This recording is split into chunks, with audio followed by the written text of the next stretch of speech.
see how the race is taking shape. Still too early to call it with 20 boxes to go. Let's see what the numbers are showing in West Rural St. Andrew, where the Jays, Juliet and Joan. So look at this. Juliet Cuthbert Flynn has a lead of 5 fewer than 900. So she's leading by 895 votes with 20 boxes to go. Cuthbert Flynn has a lead of 895 votes with 20 boxes to count. That one is leaning definitely to Cuthbert Flynn. Yeah. Yes? And for Joan Gordon Webley, here again, it is a trend has now emerged at 13 minutes to 9. Yes? The PNP is not winning the elections. It is not. That was declared. Yeah? Because those seats, East Rural, West Rural St. Andrew, Eastern St. Andrew, they should be winning those. But let me ask you this, the great teacher. You always say that, and I have to put it like that, I have to give him his props. You always say that along with that kind of thinking, you should align where boxes are coming from. And yes. we here don't know where those boxes are coming from, but you are saying that with the race so old, if you're going to win, you should be right on the coattail of the leaders, if not leading yourself. You should be leading yes. in these constituencies that have been traditionally voting PNP. Yes. Whenever the PNP is winning elections in Jamaica, yes. they win East Rural, they win West Rural, they win Eastern St. Andrew. Yes? Right. They win Central Kingston. That's not happening now. Yeah. When any change to Kingston Central, any change to Kingston Central, we're keen to know if those 5 boxes have been counted in the time we've been speaking. No, they've not yet been counted. It's 94% of the votes counted. And the DLP 4,575 to the PNP's 4,377. Go to the leaders' constituency. West Rural is not over for the PNP. Let's look at West Central St. Andrew. Could we put up West Central St. Andrew on the big screen to see what the party leader is doing for the JLP? We saw the one for St. Andrew South. Mark Golding had 93.6% of the votes cast in the seat. He'll win by a city block. But let's look at West Central St. Andrew. What has West Central St. Andrew showing you, Wayne? Well, it showed me that 71% of the boxes count. And the JLP is 4,227 for the PNP, the 3,935. So Paul Buchanan is trailing Andrew Holness in this seat by 227 and 65, 7 and 2, 9, 292 votes with 71% of the boxes counted. That's a good showing. Oh, that's a strong showing. The Prime Minister should be in that position. No. After so many votes counted? But when I think we must remember about that seat, you know. You see, we don't remember about that. You remember how that seat went Cliff? When all this won it? 97, the Constitutional Authority and the election had to be run over, and he didn't go to Parliament until, well, in April 1998, yes. The PNP votes in that constituency have been asleep for decades. Yes. St. Mary West. Yes, St. Mary West. Bobby Montague seat. Tell us. 48% of the votes counted. The thing has changed on you. Let me just quickly get back together. St. Mary West, yes, 67% of the votes counted. Yes.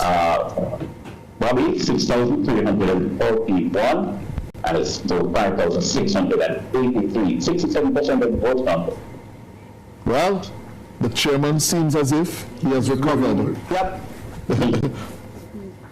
What about St. Mary Central? Safe PNP territory, St. Mary Central. The PNP's Omar Newell comfortably ahead, 3,940 to Jamar Nathaniel Maraj for the JLP, 2,724. Still a little way to go, but Newell clearly ahead. Yeah, that's in Central. This is Dr. Guy's old seat. Dr. Guy's old seat. Well, let me give you an update on it. Let me give you an update on it. It's 81% of the votes counted now. Yes. It's 4,345 to the JLP, to 5,904 to the PNP. Good. Can we stick with St. Mary? Yes? What's the number there for St. Mary Southeast? Dr. Dunn and Chris Brown. Yes? Wayne? Where? Are you hearing us? Yes, 56% of the votes counted. They're doing a live interview next door to me, so it's kind of difficult to get into that interview. So it's 56% of the votes counted in the seat that you're asking me. Let me give you the numbers. Hold on. Just a second here. 56, so it's 3,678 for the JLP, to 3,577 for the PAP. That's razor thin. So Dunn continues to hold a narrow lead. 101. Yeah. Right. It's not done yet.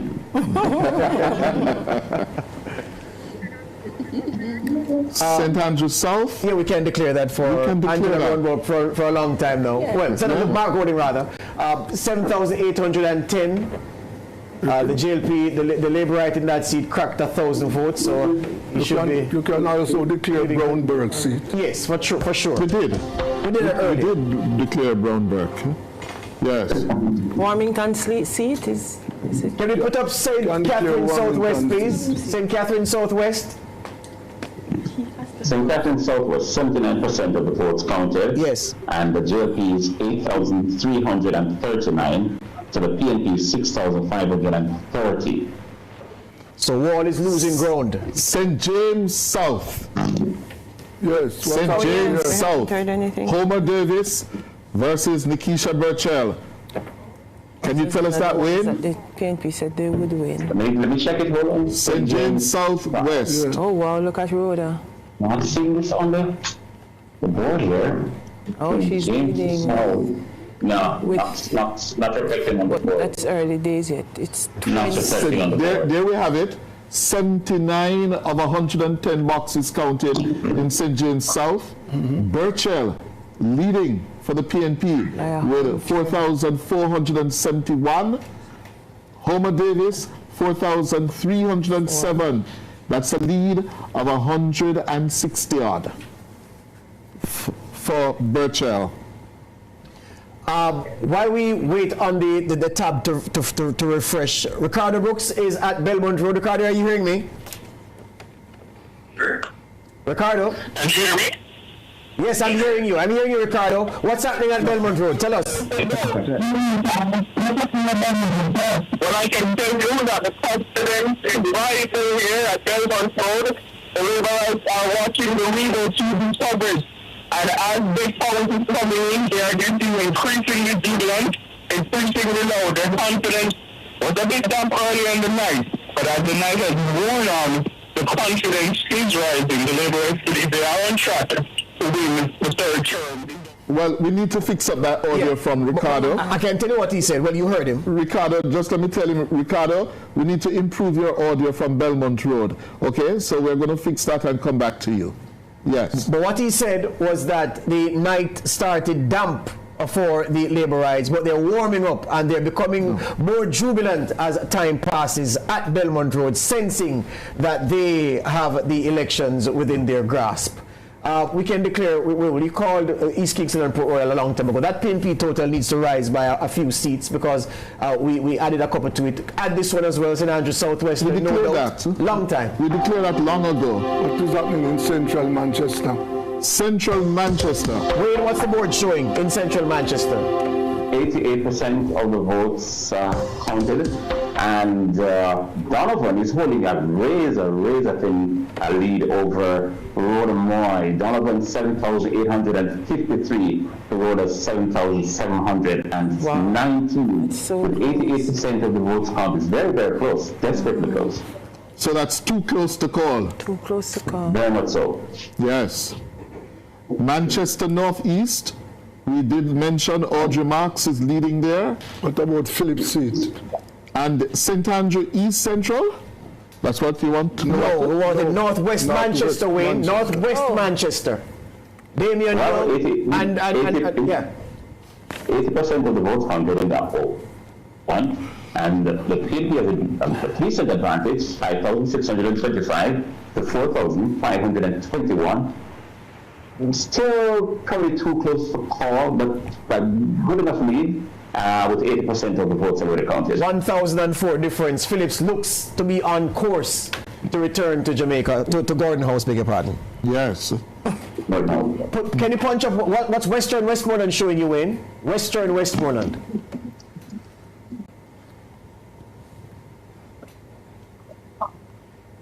Western Westmoreland.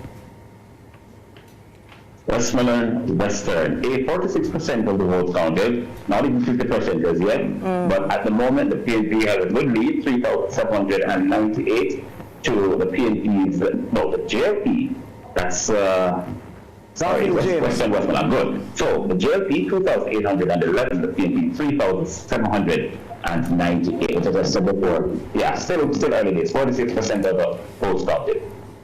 But so far, the PNP they have one Dayton Campbell's seat in Eastern Westmoreland. One thing in South Manchester. And the other Westmoreland seat in Westmoreland. Central, George Wright. Yep. They are ahead in that as well. Yes. And they are ahead in Western Westmoreland. Yes. So it's a good night for them in Westmoreland. It looks as if they've taken the West back. Yes, certainly Westmoreland. Before we say that though, can we look at the two Hanover seats before we give the final? The last time I saw those two Hanover seats, the PNP were leading in both. Can we look at and they are in both as well. Let me just give you them. Hanover Western, 83% of the votes counted in that one. The PNP with 5,499 to the JLP's 4,728. And in Eastern, Hanover Eastern, 59% of the votes counted. The PNP 3,334 to the JLP's 2,789. The board has the JLP leading in 33 seats, the PNP in 30. 33-30. That is where we are. That's Right where we now, might yes. finish the night. Yes. That's where we might very well finish the night. 33-30. All right, the studio's asking for a break, and we come right back with more results for you. I mean, you watch the election results show to hear numbers, eh? And we'll throw in some talk as the numbers come in. But for now, break time. Back with more after these.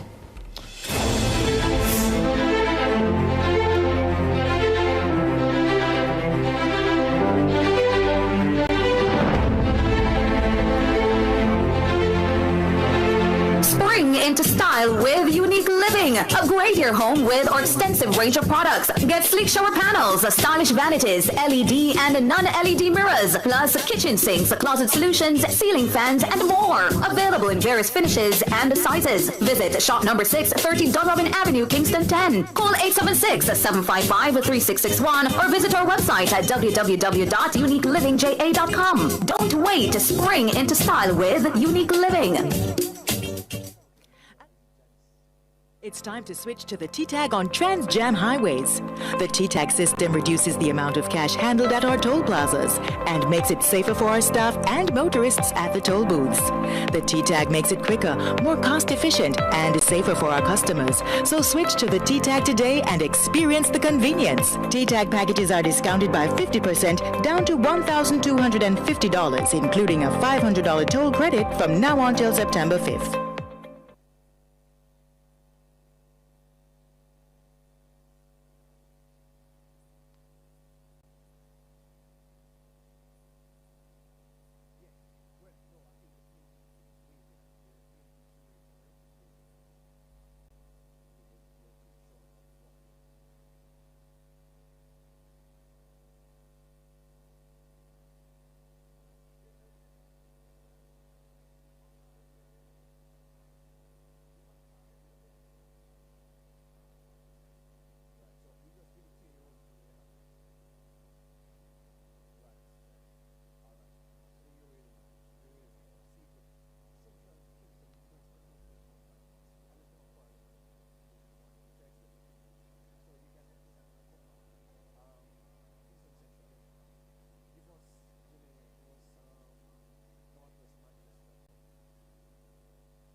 No matter who you are or where you're heading, your journey matters.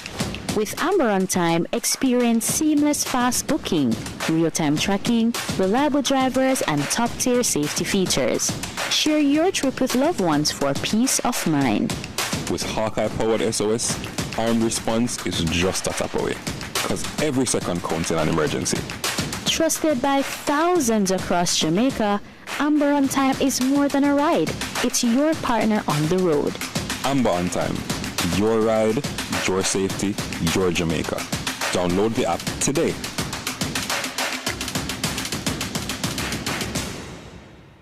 Become a transformational leader in your chosen field with the University of the Commonwealth Caribbean UCC internationally accredited MBA program in over 7 areas of specialization: human resource management, accounting, marketing, healthcare management, and more. Plus, this program is fully accredited by the University Council of Jamaica. Are you ready to begin your next journey of discovery, intellectual growth, and applied learning? Apply online today at ucc.edu.jm or call 876-906-3000.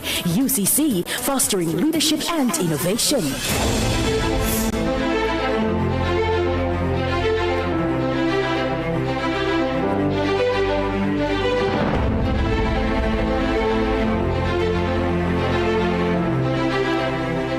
Welcome back to the Race to 32 as Nationwide covers the results from the 19th general election since 1944. We're adding North Central St. Andrew to the JLP tally. Delano Sivrite will be going to the House of Representatives, already a parliamentarian sitting in the upper house, but now he gets to debate bills and pass them into law and not just review them as he did before as a senator. Cliff, now is a good time to lean heavily on Blue Dot to see what Janae has for us, especially that race in Kingston Central. Can't believe it's taking so long to count 5 boxes. Well, it is. But yes, it is, Janae? and it appears to be highly contested because they're not updating those boxes. That's still outstanding. So have to go to a magisterial recount. We were also looking at Northwest Manchester as an area to focus. Right now, that is still looking like a fairly comfortable lead for Phillips. Michael Phillips of the PNP with 5,625 or 55.29% of the vote, compared to Damian Young with 4,521. So the PNP is ahead there. We still have just over 20 boxes left to be counted based on this latest information. Let's look at St. James. Most of the parish, just looking at the view here, this is St. James for those who are looking at on screen, is green with the exception of St. James Southern, where Nikisha Burchell is now just ahead of the incumbent Homer Davis there. So she has 4,471 votes, compared to Davis's 4,307, but still quite a number of boxes to be counted, 68 of 106. So there is still some time. We still have to keep an eye on that one because it is still quite close. The rest of the parish lit up fairly green. So let's look at St. James Central. The JLP is ahead with 3,589 votes for Heroy Clark, compared to 2,627 for Janice Allen of the PNP. Well, Jenny, I can tell you, I'm being informed dutifully here that Homer Davis has won South St. James by 95 votes. Wow. I'm being told by one of our correspondents, a very experienced campaigner. Clean sweep St. James. Yes, so the JLP of St. James is what we're being told. All right, that person is at EOJ. That's based on EOJ stats. That's based on those numbers. All right, I will wait for them to upload it to us so we can show it to the audience on the smartboard. But that was the only one that was I'm also learning from another out. source in St. James. Clean sweep St. James. Yep. Clean sweep St. James. So Marlene Malahu Float has won West Central St. James. Homer Davis has won Southern St. James. Heroy Clark has won Central St. James. And then Dr. Spence, the other 2 seats were never in doubt. No. Yes. All right. No, that is significant. Yes? St. James is all green. We wait for those updates from the EOJ in the next batch. Because clear that 18-seat hurdle, the PNP needed to snatch one or two from St. James. Correct. And they have not been able to. And South St. James was the most likely one. Right, Desmond? Yes. That was the most likely one. That's a Derek Kelly seat that they held for several terms. Yeah? And Nikisha Burchell, a young woman from the area, put up a spirited fight. Yeah? But she has been defeated by the old hand of Homer Davis. You know, Homer Davis has quite a history in that seat. He contested it 3 times and lost 3 times to Derek Kelly before he actually won in 2020. You know what I want to point out, though, and you should, both of you can help me with this. I remember it may have been a local government election in Hanover where there was a winner declared on election night by, say, 50-odd votes. And when it went to the recount, the loser ended up winning by 300 and odd votes. So I just say that to say that some of them are these things will be settled in the coming days, but this is just preliminary results. But the preliminary results do suggest that the JLP has performed well. According to some analysts, they've overperformed, but according to them, they'll tell you that they always had St. James as a safe space for them, and that they didn't expect to relinquish any of the seats they had because they held all the cards in the parish. They would be disappointed, the JLP, that is, that they didn't hold on to Eastern Hanover. They really thought Dave Brown had turned it around in Eastern Hanover. Another one we need to watch, what's happening in Northern Trelawney? That's where Wickham McNeil is up against Tova Hamilton. What is happening there? Right. Well, the last information we have, your team might have something more updated, but the last information coming into the board is that he is ahead by around 300 or so votes, 4,468 for Wickham McNeil to Tova Hamilton's 4,132, and they still had quite a bit to go based on this information. This was at 67 box counted. So 67 of how many? Of 135. Oh, that's a lot more. Still quite a way to go. So they still have quite a way to go. We'll wait to see what comes in the next update. George looks like he has more recent information than I do. I have something. Well, not on that one. I'm not troubling you on that one, Jenny. Okay. I'm being told reliably that in southeast St. Elizabeth at 9:13 p.m., it's now 9:14, that Frank Witter is leading Norman Scott by 1,700 votes. I don't know how old that race is, but it has to be quite old, the count. Frank Witter ahead by 1,700 in southeast St. Elizabeth, another significant obstacle in the PNP's route to Jamaica House. Yes, and in northeast St. Elizabeth, the PNP has picked up northeast St. Elizabeth. Zulika Jess has defeated Delroy Slowly. Yes, she polled, according to one of my sources in the constituency, Jess won with 8,254 to Slowly's 7,523. And she says, jubilation in northeast St. Elizabeth. Yes, yes. Yeah, so, and that again was a must win, must pick up for the PNP. And also Floyd Green seat. Yes, but Floyd Green, what's the latest on that one? I'm going to tell you in short order. I'm waiting to get that update. In fact, Wayne is still online. Wayne, are you there? Is Wayne hearing us? Not yet. All right. We're gonna get from Wayne what that board there is showing them. But well, let's do the declaration first and come back with the update. See if we can get Southwest St. Elizabeth. Well, the latest I have from Southwest St. Elizabeth: 94% of the votes in JLP, 9,044 for Floyd Green, well ahead of Miranda Wellington, 7,650. If Floyd Green wins this, then it's over. Yeah.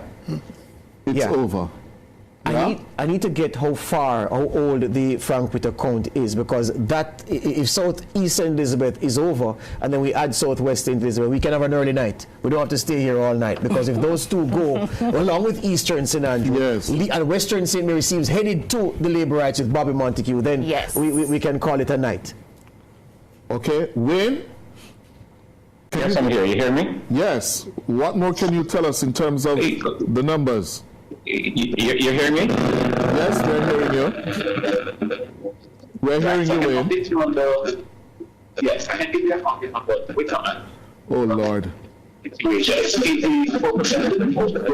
the hell is happening? Hold on. Hold on, Wayne. Hold on, Wayne. The audio is wobbling again. Yes? Wayne, you want to try again?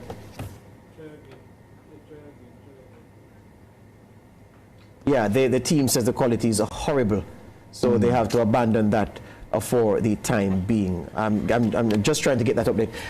If we look at, all right. Before we go to the declaration graphic, well, let's acknowledge Zuleika Jess for entering the race first time and winning in St. Elizabeth North. In St. Elizabeth Northeastern, she lost in Clarendon Central against Mike Henry. Yes, in 2020. She's an attorney at law, and she went to St. Elizabeth Northeast with one main goal: retake it from the Labour Party, and she did that tonight. Yes. So they will be happy for her and the PNP constituency organization there. Just to see where your map is relative to where the results are, look at Northeast St. Elizabeth and see how far this map is showing you the count is in terms of progression. Northeast St. Elizabeth? Yes. Okay, the Zoom people are still with us. Damian Blake, Wayne Chen. Wayne Chen. Wayne Chen? Yes, sir. Your reaction to what is now a clear trend of the Labour Party ahead? We're not prepared to call it just yet, but clearly ahead. Many of us predicted a close election, and it was a ding-dong battle, as Wayne Walker would say, in the run-up to today. And you could see the shift back and forth, and much of it depended, in the end, on the candidate on the ground. You can see where strong candidates have won. Weaker candidates have lost or struggled. But the trend is clear. The JLP will be re-elected with a much, much reduced majority. Yes. I suspect it will be in the perhaps 33, 35, 36 seats. Mm-hmm. Range. Professor Blake? Yes, the people have spoken, they are speaking. I think the St. James, I was watching St. James, that seat with Burchell. And so when I saw that flip to the JLP, I said that then it looks like the JLP will go away with this one. The St. Mary's seat with Bobby Montague also was instructive. And so, yeah, it's a close one, right? And, you know, you would think that with all the resume of performance that the governing party ran on, that it seems to me that the incumbency, the anti-incumbency kind of trend kicked in, right? The third term is very difficult. That's very difficult for parties to win 2 times, much less a 3-peak. And so I think that is also at play here. But it looks like the JLP will walk away with this one, but marginally. Mm-hmm. Yeah. Well, marginally, but it is of historic importance. Right, yes? So. Andrew Holness, it seems, is on track to create history. Unprecedented. Isn't that so, Desmond? I don't know. Ricardo at Belmont Road, are you hearing us, Ricardo? Ricardo? Oh, dear. Ricardo, are you hearing us? Nah, the audio is, I don't know, man. Oh, well, can we get him on the phone? Let's simply get him on the phone. This is the phone. Oh, Ricardo, are you hearing us? I'm hearing you, but you sound as if you are under 5 beds. Mm. Go again, Ricardo, are you hearing us? George, are you hearing me? Yeah, the audio. Well, tell us what's happening at Belmont Road. Let's see how the audio works.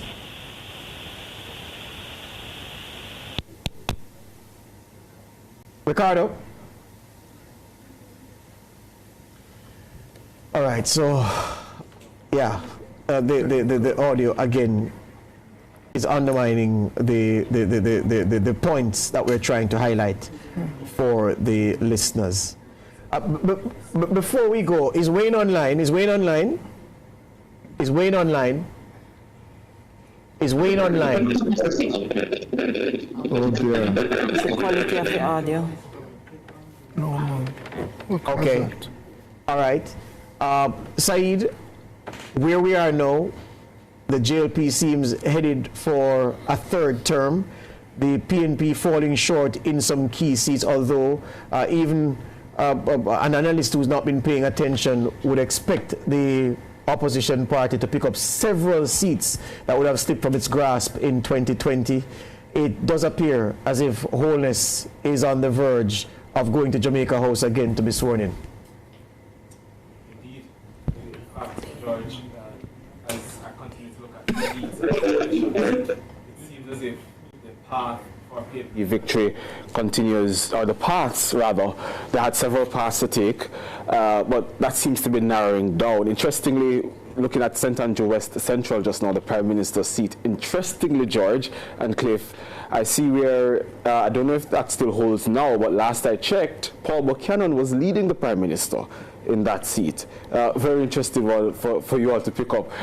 Certainly we don't expect that to hold, but very interesting. I've never seen that before since I've been working with elections. No, this is surprising. Absolutely surprising. Because here it is, I'm just back onto the EOJ website, 83% of the votes counted in the Prime Minister's constituency, and Buchanan of the PNP is leading by 100 votes. What? Again, I don't expect it to hold. I can say 105, that. yes.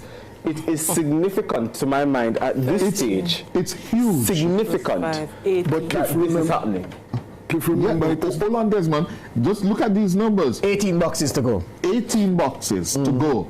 It should not be nowhere this close. Yeah? Nowhere this close.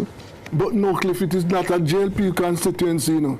It is Andrew Holness's constituency. The Prime Minister constituency, but what I'm saying, it is not like West Kingston. No, it's not like a West Kingston, but the Prime Minister should not be within reach. But what I will say, though, is this reminds me of last election as well, when Peter Phillips's seat was also in a bit of turmoil where the numbers were concerned, but he managed to hold on and go through the tape. Well, let me get some views from the young people, because very interesting stuff are happening in the election. Suel beside me saying that she's stressed out. I don't know why she's stressed. I mean, if that's how you look when you're stressed out, then, you know, give me some stress. But Suel, tell me. Let me just tell you this. I'm just being told by one of my sources. Yes. All boxes are still to be counted. Seaward primary in the Prime Minister's constituency. Yeah. Those boxes are still to be counted. Yeah, and there are 18 boxes to be counted. Yes, sir. Right. So let us see what happens. And Saeed, just before you go, let me just prime what you're saying with this. Yes, sir. Kingston Central. In the time we've been here, they've added 2 more boxes to the tally. As you would expect, they're arguing over each and every ballot pulled out of those boxes. So 2 more boxes counted, and Williams' lead is diminishing. Donovan Williams now only 68 in front of Steve McGregor as they inch to the 80-box mark. They've gone 77 of 80 boxes. McGregor is leading by 68 votes. I can tell you that also we can add another one to the JLP column. Not surprising here that Southwest St. Catherine, the monster that is Everald Warmington, roaring home. He's now 10,551 votes. This may be the first candidate anywhere across the island to breach the 10,000 vote mark. Dr. Kurt Wall, 8,444. So look at Warmington's tally. 2,000 plus ahead of Wall, and there's still 1 box to be counted. So this one is JLP, and as usual, Warmington in domineering fashion in the general election. Yeah. Very, very interesting stuff there, George. And that's just been declared Clifford Everard Warmington. But ladies and gentlemen, very interestingly, we were talking earlier about misinformation, information, and how this plays, especially in the social media space, with young people leading up to an election. You've been seeing the results so far. You've been seeing the clash of words, the clash of information. Can I just give you two more? The East Rural St. Andrew. Yes. Juliet Holness's seat. Yes, she has won it. Okay. Yes, 90% of the votes counted. She's ahead by almost 1,000 votes, 8,445 to 7,487. St. Thomas West, the PNP had hopes of finally beating James Robertson. Roberts is getting home with 85% of the votes counted. He's ahead by almost 1,000 votes. Yeah? The JLP has lost Eastern St. Thomas. Yes. Michelle Charles has been defeated. Never led, trailed from the first box was counted, and never recovered. Saeed. Yes, so dealing with information, misinformation, grappling with all of that in the space, seeing the results so far, do you think it made an impact? It definitely did. And I think I was doing...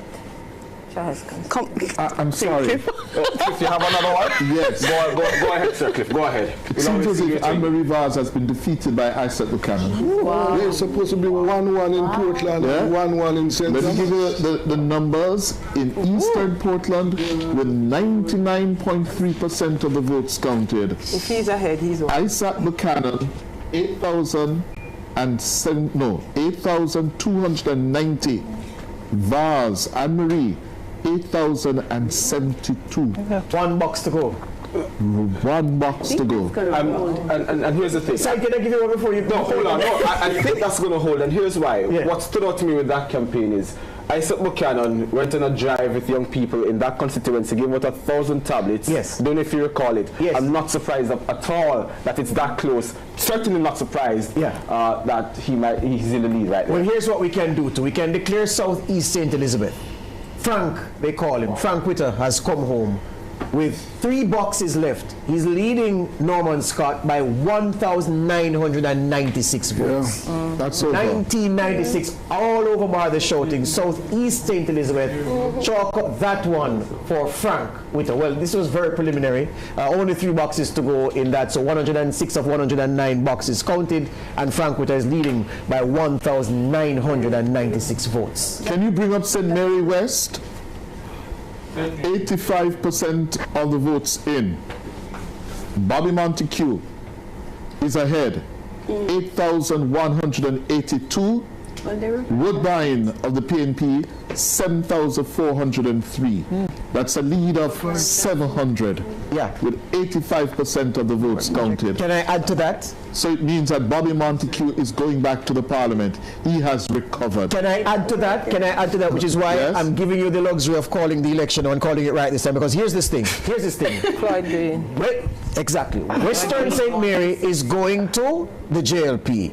Southeast St. Elizabeth has been won by the JLP, and Southwest St. Elizabeth, bring that up, with very few boxes left. Green, 9,278. Dr. Wellington, 7,865. The gap, the Brits have a saying when they say mind the gap. Mind the gap. Southwest St. Elizabeth, that gap looks too big in the boxes left to count for Dr. Miranda Wellington to breach. It appears as if the JLP have held the 3 seats that are most needed to get to Jamaica House. Yeah, these are numbers with what, 8 and 5, 13, 5 boxes to go. Southwest St. Elizabeth is declared for the JLP. And we can tell you, Rhoda Moy Crawford by Wayne Walker from the EOJ Center is saying with 99% of the votes counted, Rhoda Moy Crawford has won Central Manchester. 9,035 to Donovan Mitchell's 8,861. So can you go ahead now? Roll the tape. We have a winner. We have a winner. At the election? Yes. Okay, let's go. We are calling the election, folks. Studio? You ready? Yes, we are calling the general election. There's no other route. There's no other route. Magisterial. Let's go. Let's go, folks. 749, 856. We're not just calling Central Manchester, we're calling the whole thing. The JLP have won the election. You have to call Floyd as well. Is Floyd called? Studio? Steve McGregor wins Central by 12 votes. Being told that Steve McGregor has come home in Kingston Central by 12 votes. Wow. 12 votes. Not too close. Studio? Magisterial recall.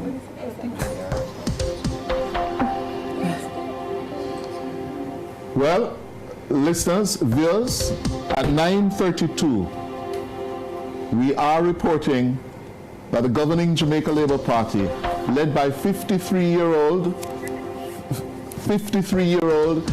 Dr. Andrew Michael Holness, has won a third consecutive term in office, becoming the first and only Jamaica Labour Party leader to win 3 consecutive terms. Never before done by the great founder of the party, the hero, Sir Alexander Bustamante, revered by Labourites. Andrew Michael Holness has done what no other Labour Party leader has done. He has defied the odds. He has been resilient as a political figure after being assaulted, attacked, and pilloried for nearly 2-3 years. His personal integrity on the line. The people of Jamaica have stayed with him. Tonight, they have returned him to Jamaica House, and with it, handed the opposition People's National Party, led by Mark Jefferson Golding, a defeat. They have lost their bid to overturn an 18-seat deficit to take Jamaica House. The Labour Party has won. George. Yeah, well, I think it's proper to throw it to our panelists. Let's start with Professor Damian Blake reacting to the declaration here on Nationwide Revo TV that the JLP will reoccupy Jamaica House, Professor Blake. Yes, I mean, this is history, right? As I just said before, a while ago, the Tree Peak is very difficult. I was an incumbent. That's a very difficult thing to do. But the Prime Minister and the Labour Party ran on a resume of things that they did in the economy with crime management, and it seemed like that took them home. It looks like the Jamaican people have said, we will invest our trust in someone who has been behind the wheel, who has steadied the wheel, who has steadied the ship, and they are willing to give the Labour Party and the Prime Minister one more go at it to continue to bring Jamaica to the kind of goals that they want to see happen. So congratulations to the Labour Party and to the Prime Minister. Dr. Spence? Well, we listed all the reasons in one of our discussions on debate night why it would be difficult for the JLP to retain power. It's a time when incumbents are not finding favor with the electorate, and we listed all these places around the world where incumbents have lost. So we knew they had an uphill climb. The JLP and the PM have suffered the onslaught of the PNP for the last 2.5 years consistently, so much so that the message of achievements was not getting through in the regular way. And so the fact that even though there are some severe blows to the PNP, to the JLP, in terms of the seats that have been lost, they have still managed to hold on to a victory. And a third term for the JLP, which, as you both have pointed out, it would be the first time that this has happened for the JLP. So it is a historic night. It is a historic night. I think there were so many cautions that were being, put out there. The JLP, both the JLP and the PNP campaigned real hard. The JLP campaigned. They really pulled out all the stops, and I guess they knew what they were going up against in respect of this incumbency, being busy in office, and how that impacts the vote. So they have a win. They have a win. You have to give them credit for it. Desmond? Well, the voters have spoken, and when we have to give the voters the... Well, first of all, I understand that the voters have returned the JLP, and whatever the consequences of that victory, they will have to bear it. It is now clear both political parties, the two political parties that have ruled Jamaica since 1944 have served now for 3 terms.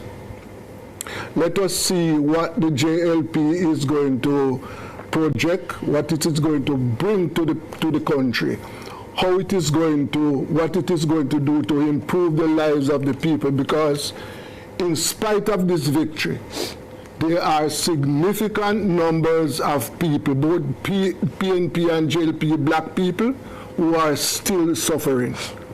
Let us see what is going to be done to bring water to people, what is going to be done to improve on the medical supplies for people, what is going to be done. Well, I heard the Prime Minister saying that he's going to raise the minimum wage. Now let us see what is going to be done to improve the lives of black people in Jamaica. Wayne Chen, your reaction? This will be the shortest honeymoon any government has ever enjoyed after winning an election.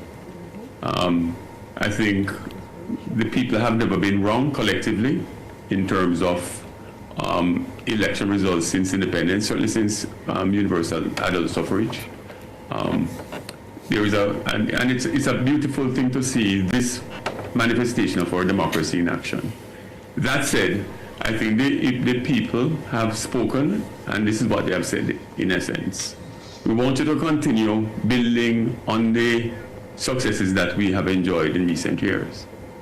A steep reduction for the first time in violent crime and homicide, a firmer economic base, more macroeconomic stability, the inkling of building out of infrastructure. But as Desmond said, a lot of these beautiful numbers have not filtered down to make a meaningful impact, at least the feeling of a meaningful impact in the lives of ordinary Jamaicans. We have to pivot towards inclusive economic growth. We have to pivot towards better education. We have to pivot towards an economic transformation that will allow us to rise relative to other countries and not lag behind and lag behind. That means hard things to be done day one, because there is no honeymoon. These things are not possible in the middle of a government's life cycle. These things are not possible near an election. You have to expend political capital early, because transformation is never easy, and the results of longer-term policy prescriptions are never apparent in the short term. People feel pain in the short term before they see the benefits in the medium and long term. So the government has to go to work in a matter of days with a plan ready to implement. Some of it has been hinted at during an election campaign. Now we only hear about the goodies. Once upon a time we'd hear about the eucalyptus oil, but nobody wants to talk about eucalyptus oil anymore, because that is not an election winner. An election is won. Parliament is going to be a very interesting place. I don't expect Peter Bunting, Dayton Campbell, some of the new ladies who have come in on the opposition benches, they are not going to sit there and give the government a free pass.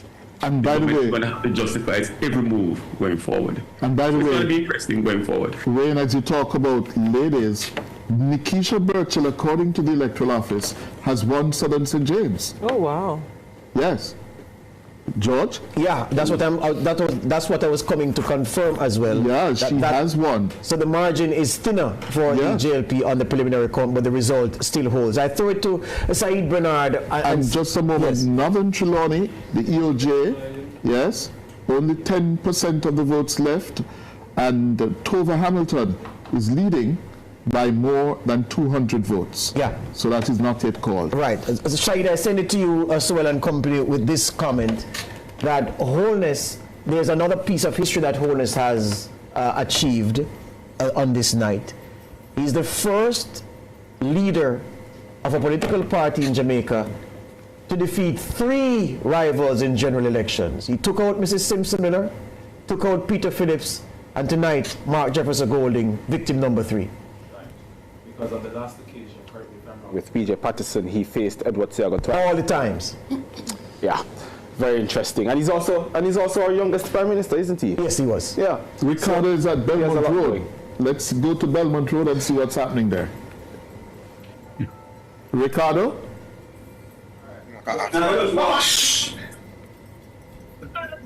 Ricardo? Can you hear me? Yes, we are. We're hearing you well. Go ahead. All right, so I am at Belmont Road, and the Labourites, of course, heard the call on Revo TV, the race to 32, and they immediately erupted. It has become a carnival-like atmosphere here at Belmont Road. We have now seen several cabinet ministers rolling in. Favour Williams came here to a rock star welcome, which she accepted on the steps of Belmont Road. Local government minister is also here, so to the party's general secretary and the country's national security minister and deputy prime minister. But the Labourites are in a very, very jubilant mood. In fact, when they heard the call that Rhoda Moy Crawford has retained central Manchester, the fever pitch of the noise got to a frenzy. I myself called Miss Crawford to confirm that she had in fact won, and she said yes, yes, yes. The Labourites, I think, felt that was the sweetest call of the night. Any sign of the party leader yet, Ricardo? No sign of him yet, no. What about the General Secretary? Senior cabinet ministers who have seen to join our in a room, but we have not yet seen Dr. Atchell. All right, thank you, Ricardo. Ricardo Brooks there at JLP headquarters. I'm sure we'll go back to him because we have to get the initial reaction from the Prime Minister. Saeed, you were saying? Yes. Kevin, nobody's butting in, right? Okay, good. Just checking. So let's get some reaction from our two panelists here. Starting with you and then Sue. Yeah, so I think it's a good look for democracy. It's more balanced now, so we get more accountability, I think, on both sides, as the media panelists mentioned earlier. So that look for democracy. So when the government proposes something, we can get better rebuttals and counter proposals from the opposition. In terms of like certain constituencies, a bit surprising to me. For example, Anne-Marie Vaz's constituency. A lot of roads and infrastructure development and all of that. Right, you're very active in the campaign procedure with her husband. So very surprising to me, I think. Rhoda Moy Crawford's was also a bit concerning going into because it seemed that she was trailing behind a bit, but congratulations to her, I guess, on her victory. So I think overall it's just a good look for democracy tonight. Okay, so yeah, I think it's a very instructive election, I will say, because I think a lot of people went in very confident that the JLP, even if they didn't do that huge sweep, but it would be more comfortable. And I think based on a lot of the results coming from the seats, it's very instructive. A lot of the seats are surprising to me. I'm very surprised you keep saying it's instructive. You use that word twice. What are the instructions from the election so far? It shows that something has switched. What has switched? And even with all of the achievements that they've been campaigning on, you would think that it would be, like I said, a comfortable win tonight for the JLP, but it is not. So what is that? There's an ingredient that's missing. There's something that's not connecting. And I think, and I said it yesterday, that the campaign that the PMP had was a very successful campaign. I mean, was it successful? They're not successful at the polls, though. We can say that the JLP had, the better campaign on paper, but I think what the PMP wanted to do, they achieved it. And even if they didn't win, for it to be this close says something. And for the Prime Minister to be looking at that seat, like all of us are looking like, what is going on? It says something. So I think what they wanted to do, which I think a big part of it was to create that distrust. But isn't that what any opposition does to the government? Yes, but it worked. It worked brilliantly this time. And the numbers are showing it. A lot of the seats that we thought would have definitely come home for the JLP, even if they won it, it's very shaky. But did not come home enough. They probably would have needed more to go over to the line of 32 is what you're saying then. Interesting stuff. Well, ladies and gentlemen, it's But it's been quite interesting, and Cliff is about to butt in again, as he always does. And that is totally fine, Cliff. Right at you. No. Go right at it, sir. No, go ahead. Okay. Well, all I was saying, ladies and gentlemen, is that the numbers are showing. It is very interesting that on social media, as I've been following, the young people have been glued to their television sets. They have been glued to their laptops. A lot of them are saying, well, we have voted, let us see how our votes have come out. And I think for the first in a very long time, I get this sense and this energy that our generation, they want to participate more in the process, not just at the polls, but now they'll be talking more about accountability. Now they'll be talking more about their demands and what they want and what they need to see in a future Jamaica. And so I think at the end of the day, notwithstanding, it's Jamaica has won in the sense that more people are engaged in the process. This myth, as Kevin calls it, and rightly so perhaps, that young people don't, vote or they're not engaged in the process, might be dispelled, because we're seeing more and more people coming out and engaging in the process, not just at the polls, but we will see it beyond the polls where accountability and demands are concerned. Well, but go ahead, there are some. What is the final seat count? What it is? 34-29 we have now, based on where the parties are. We talk about declared seats based on the preliminary count and seats where a party is leading deep into the count. It's 34-29, 34 JLP. Yeah. The other thing that we need to know, what percentage of the registered voters voted. 41. I saw. Voter turnout around about 41%? Yeah, I saw that somewhere. It was about 41. That is low. It's higher than last year. We had that discussion earlier about how we had a raging debate earlier. I was expecting at least 50, as a matter of fact, I was expecting a 55% turnout in this. Desmond, let's go to another Desmond. Hold the point there from a PJ boss. Desmond McKenzie is with Ricardo Brooks at Belmont Road. Ricardo? Yes, we can. Proceed, please proceed. All right, I'm here with JLP Deputy Local Government Minister, Desmond McKenzie. Let me get your reaction to what's unfolding tonight. Well, there's history being created, the first time in the history of this state and no institution, which is the party, the country, supporting our efforts for a third term in government. I must use the opportunity to say to my party leader and Prime Minister that he has done wonders. He has done something that few of us, few Prime Ministers before, from the lower parties attack.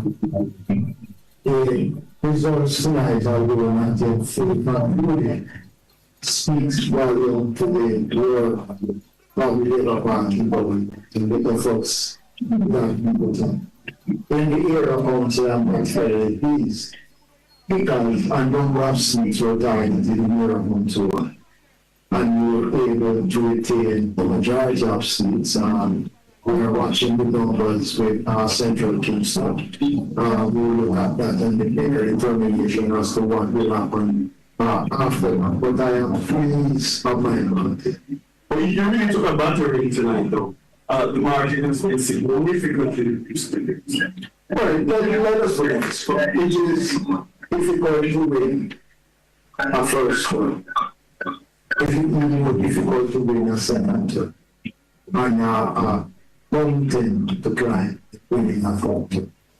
Whatever the numbers are, if it's true, I'm sure I expect to have what said. I appreciate that. To be credited to thank those persons who has fallen virtue in the lower part of the world for us in opportunity. Yes, what I said, all I do important when those and the important thing is that great successful. The number you're seeing so far from one central the city of Society is actually not to very close to the but what's on no, that is, one of the things that a lot of people don't know, that's in the elections, there are polling stations issues that favors candidates. And then those boxes down in our county road, it is one of 4 cents a day. I would be saying the same thing. If it was a reverse, the fact is that those boxes, like that's the majority of us that feel about that national structure is by for this. The audio is awful, so we have to abandon that for the minute. The Labourites gathering at Belmont Road, and the JLP Deputy Leader Desmond McKenzie reflecting in the immediate term on the victory this evening.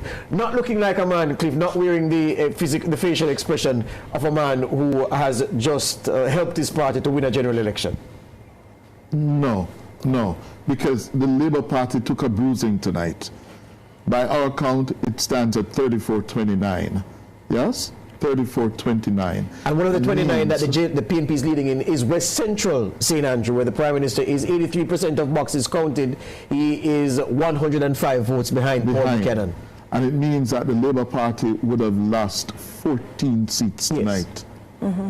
Yes? 14 seats. Put another way, the PNP fell short by only 4 seats. Yes.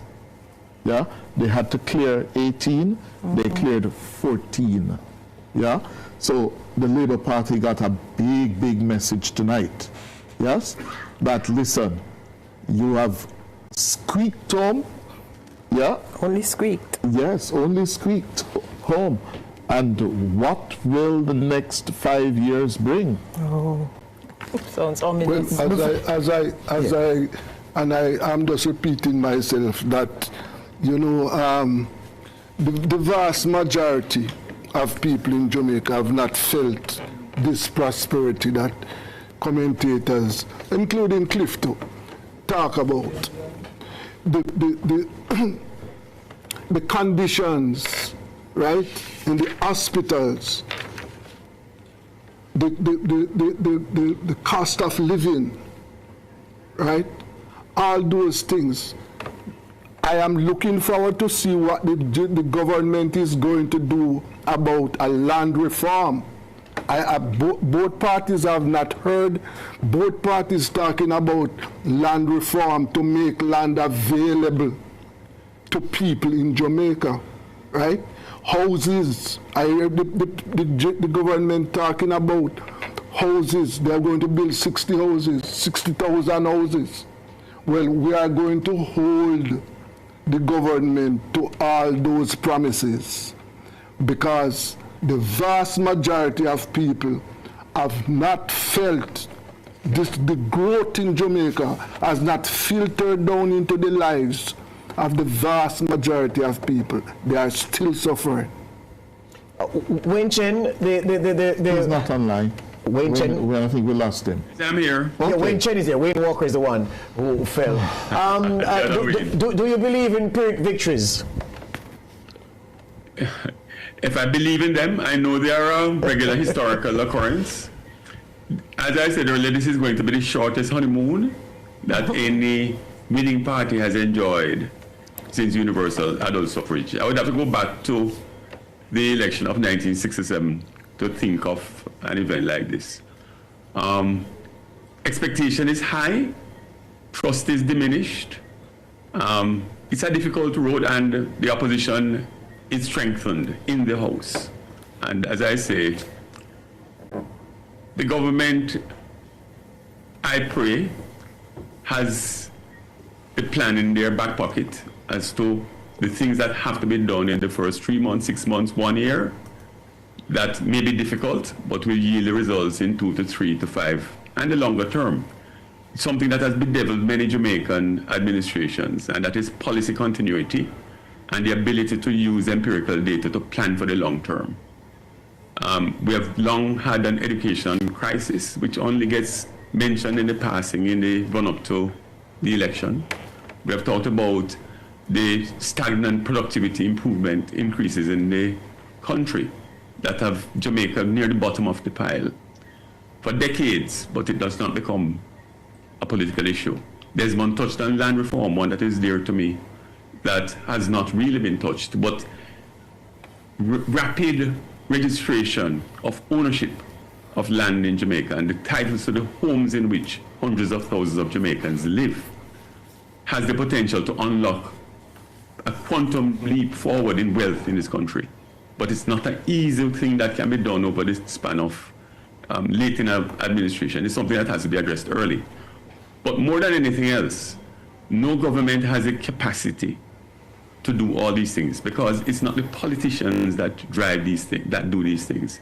It is the other part of Westminster, which is vital, the bureaucracy, the public service. We can't, by decree, improve education overnight. We can't, by decree, mandate that 100,000 or 200,000 property titles be handed out. We can't, by decree, engineer the digital transformation of government and, by extension, the rest of the country. But these are things that we can make significant strides forward early, but it would mean prioritizing spending on these things to the exclusion of other things. We won't be able to fix every road, fix every school, fix public health simultaneously. Some hard choices will have to be made early to signal where this government is headed. But there are hard things that have to be done, because to try to do too many things and do them poorly will only mean that Jamaica will drift longer, and the goodies will not filter down to the average man and woman in the street. You know, I don't want to be pulled into the trap of one of those analysts or commentators who invite people to eulogize when a party has won a general election. So let me switch it up and ask Professor Blake this. What does this say about the maxim that Jamaica is PNP country?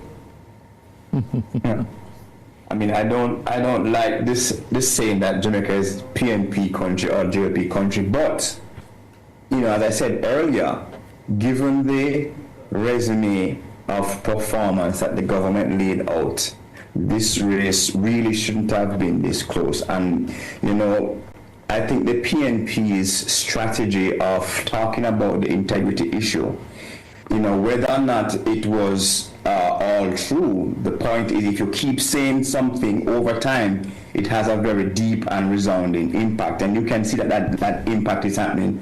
I mean, the Prime Minister's own constituency right now is struggling in the numbers.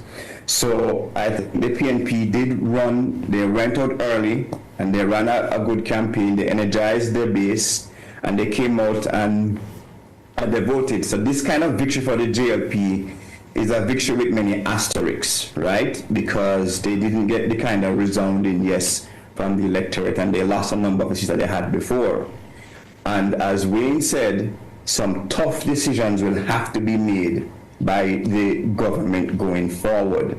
Because, you know, that old adage about the trickle-down effect, yes, some of the numbers were there, but what about the lived experience of Jamaicans? I listen to public radio every day, and I can hear the pain points of Jamaicans every single day talking about things in healthcare, the cost of living.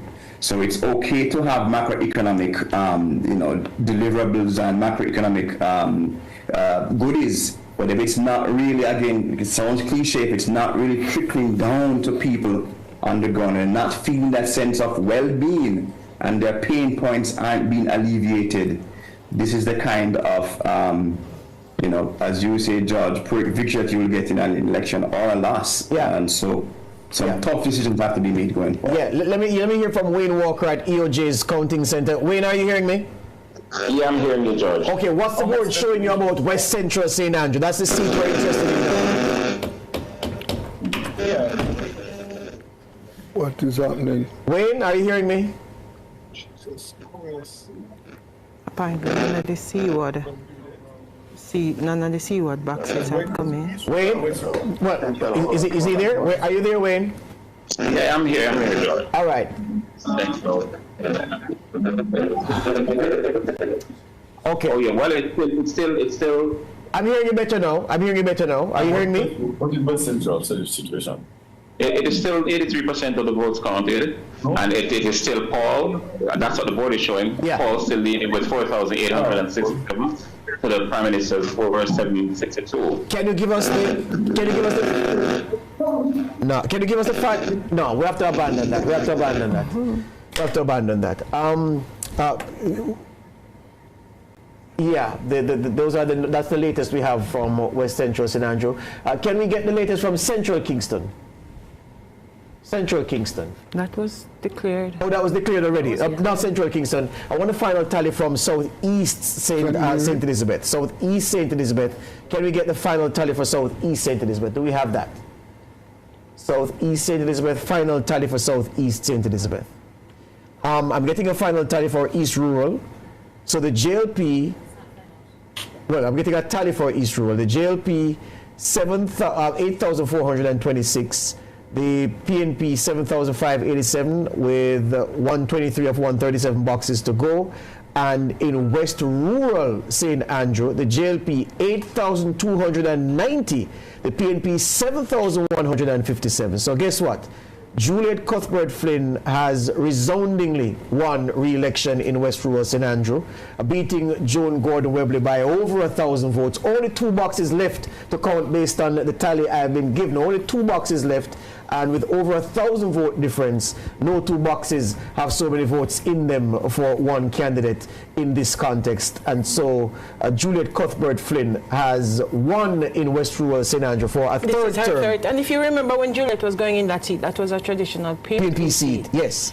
And she's now winning that seat for the third time. So it was a traditional PNP. Well, or the PNP had won it. Yes, because those 2 seats are not traditional. Hold on. PNPs. But what I get Dr. Spence to mean is that the PNP was strong in it at the time Juliet Cuthbert Flynn went in, which is true because Paul Buchanan, the man giving Andrew Holness the fight of his life now, was the MP there. And Juliet Cuthbert Flynn has emulated Dr. Mavis Gilmore as a 3-term MP in West Rural St. Andrew. Let's take the break and come right back.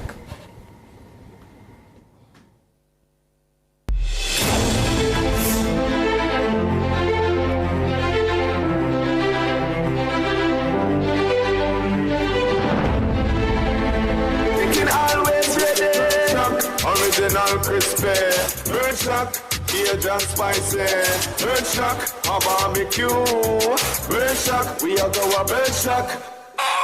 The temperature brought to you by Bird Shack Fried Chicken in Montego Bay and Ocho Rios is...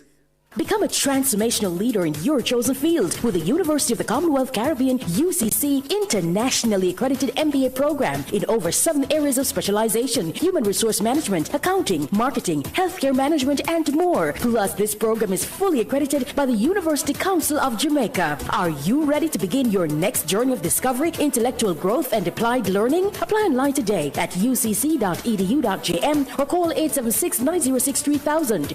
UCC, fostering leadership and innovation.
and influenced change. Now, lead research that transforms your field. Apply now for the University of the Commonwealth Caribbean's Doctor of Business Administration or Doctor of Professional Practice. Flexible, research-based, and designed for working professionals. All UCC programs are accredited by the University Council of Jamaica. Learn more and apply online at ucc.edu.jm. UCC, fostering leadership and innovation.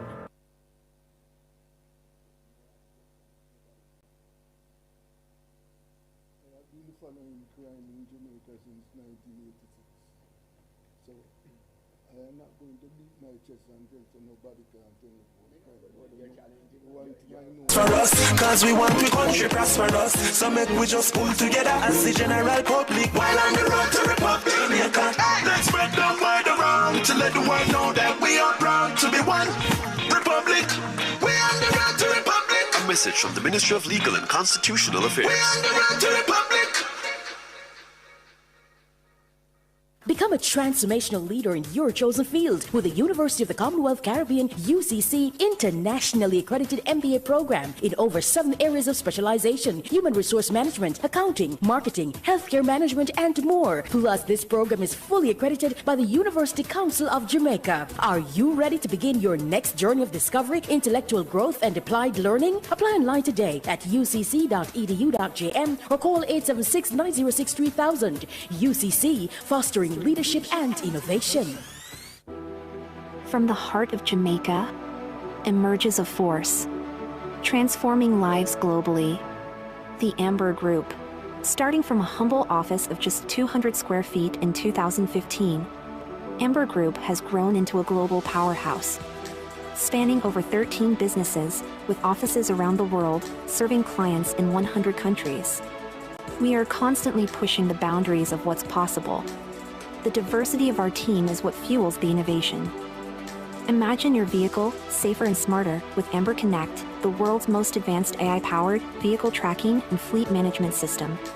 Experience cutting-edge software development, crafting solutions across industries worldwide with Amber Innovations. Fuel up with a new level of convenience with Amber Fuels. Make fast, secure, and seamless payments with Amber Pay. We empower the next generation, providing free world-class coding education through the Amber Academy. Nurturing the future of Jamaican entrepreneurship, committed to fund 100 startups in 1,000 days with Amber Launchpad. Take to the skies and discover unparalleled freedom with Amber Aviation. Discover the joy of exceptional rewards with Amber Rewards. Safeguard your digital world with Amber Cyber Eye. Pioneering IoT solutions with Amber IoT. Revolutionizing media with Nationwide News Network and Amber Radio. Effortlessly get a ride and feel safe and secure on the road with Amber On Time, the most secure taxi. We believe in the power of technology to uplift humanity, to make lives safer, easier, and more connected. Empower. Innovate. Inspire. Celebrating 9 years of innovation, passion, and commitment to humanity. Discover the Amber difference today. Amber Group, more than a business, we built an organization to serve humanity.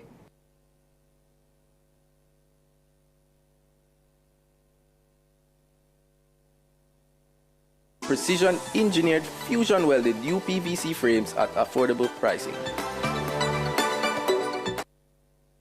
28 degrees Celsius in both Kingston and Montego Bay.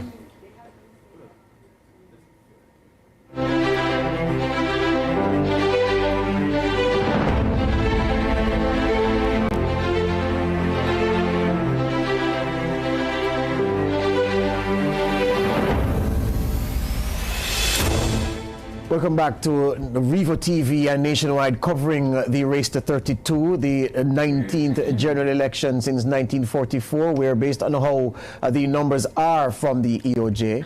The JLP is set to win 34 seats. The PNP set to win 29. Among the 29, the PNP looks set to win the Southeast St. Catherine race between Dr. Alfred Dawes and Robert Miller. Miller won in 2020. Dawes has clawed it back for the PNP. So that one is in the orange column. The race is, as we said, 34-29, and there were some adjustments to make, but not to change how the seat makeup is looking, because the seats that we declared were being led by a particular party. So the 34 seats that we say the JLP have, those are either seats that are leading by significant margins or have been declared for them already preliminarily based on the counting of the boxes, and the same thing is true for the PNP. So 34-29, we have Siobhan Campbell is at PNP HQ. Siobhan, what's happening there? Good evening, George, and good evening to your panelists as well as our listeners and viewers. I am at Old Hope Road at the PNP headquarters, where the mood has become quite muted. I should say it's quite the tale. When I heard that Nationwide had called it, the people outside were still quite jubilant. Obviously, they're watching a different channel up here at Old Hope Road headquarters, and they were quite jubilant well into around 10 o'clock when it seems the other channel came to what seems to be the conclusion Nationwide had come to long before, and the people started filing out, and the jubilation came to an abrupt end. Any party bigwig that you have seen at Old Hope Road, beg your pardon, as the comrades digest this election result? Now, in the last election, 2020, the As I understand it, Mark Golding is here himself. I saw Dr. Dayton Campbell coming in.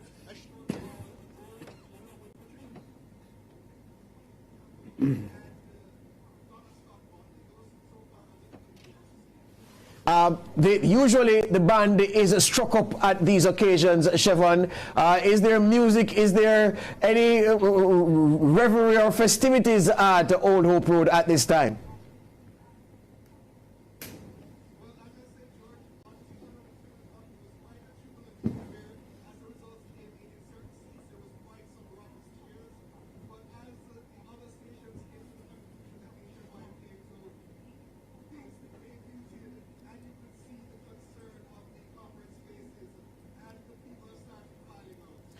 Any idea what time the comrade leader will address those who are still at Old Hope Road?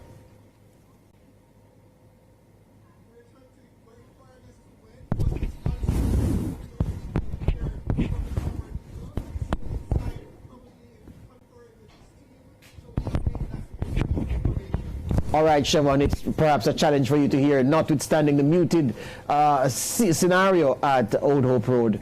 But the PNP digesting falling short in a gallant effort, it must be said. But the ground was just too much to make up.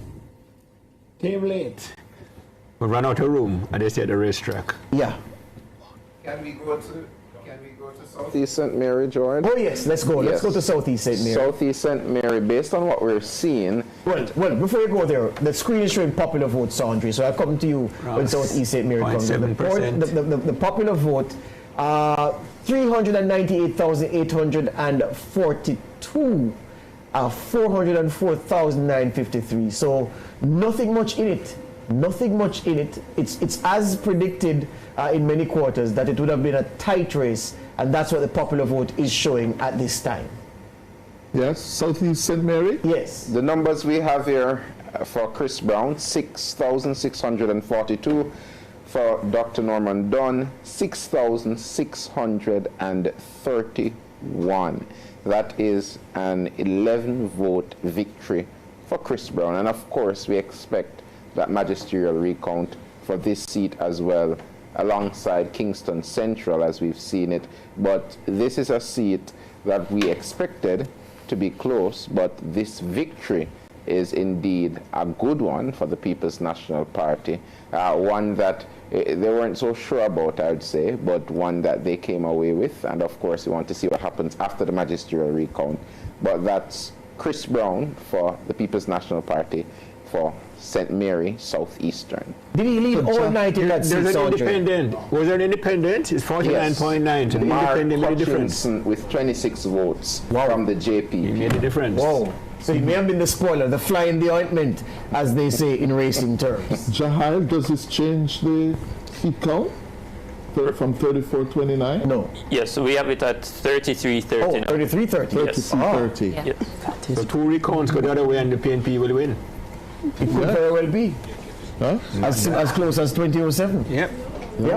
Two recounts go the PNP way, and it could be government. Or it could go the other way. Burchell in South St. James. South St. James. Yeah, close. Yeah, but if the JLP gets 34, it doesn't matter. The PNP gets 32, it matters. Yeah. Yeah. So it's 33-30. So that's what the electoral map looks like at this moment in time. Everybody now is just focusing on one seat, West Central St. Andrew, and wondering why is it taking so long to finish up the count. It's not moved from 87% for about the last hour or so. We've been waiting on the seat count to move, but no give in that battle between Paul Buchanan and Andrew Holmes. Is losing. That is what is happening. Oh yeah, that's what your sources tell you. Prime Minister is losing over there. He's lost it?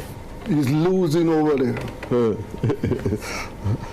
Anyway, so at 33-30, at 10:21, we're waiting to hear from the PNP headquarters, yes, where it is expected that we'll hear from the opposition leader, and from the JLP headquarters, where we'll hear from the Prime Minister.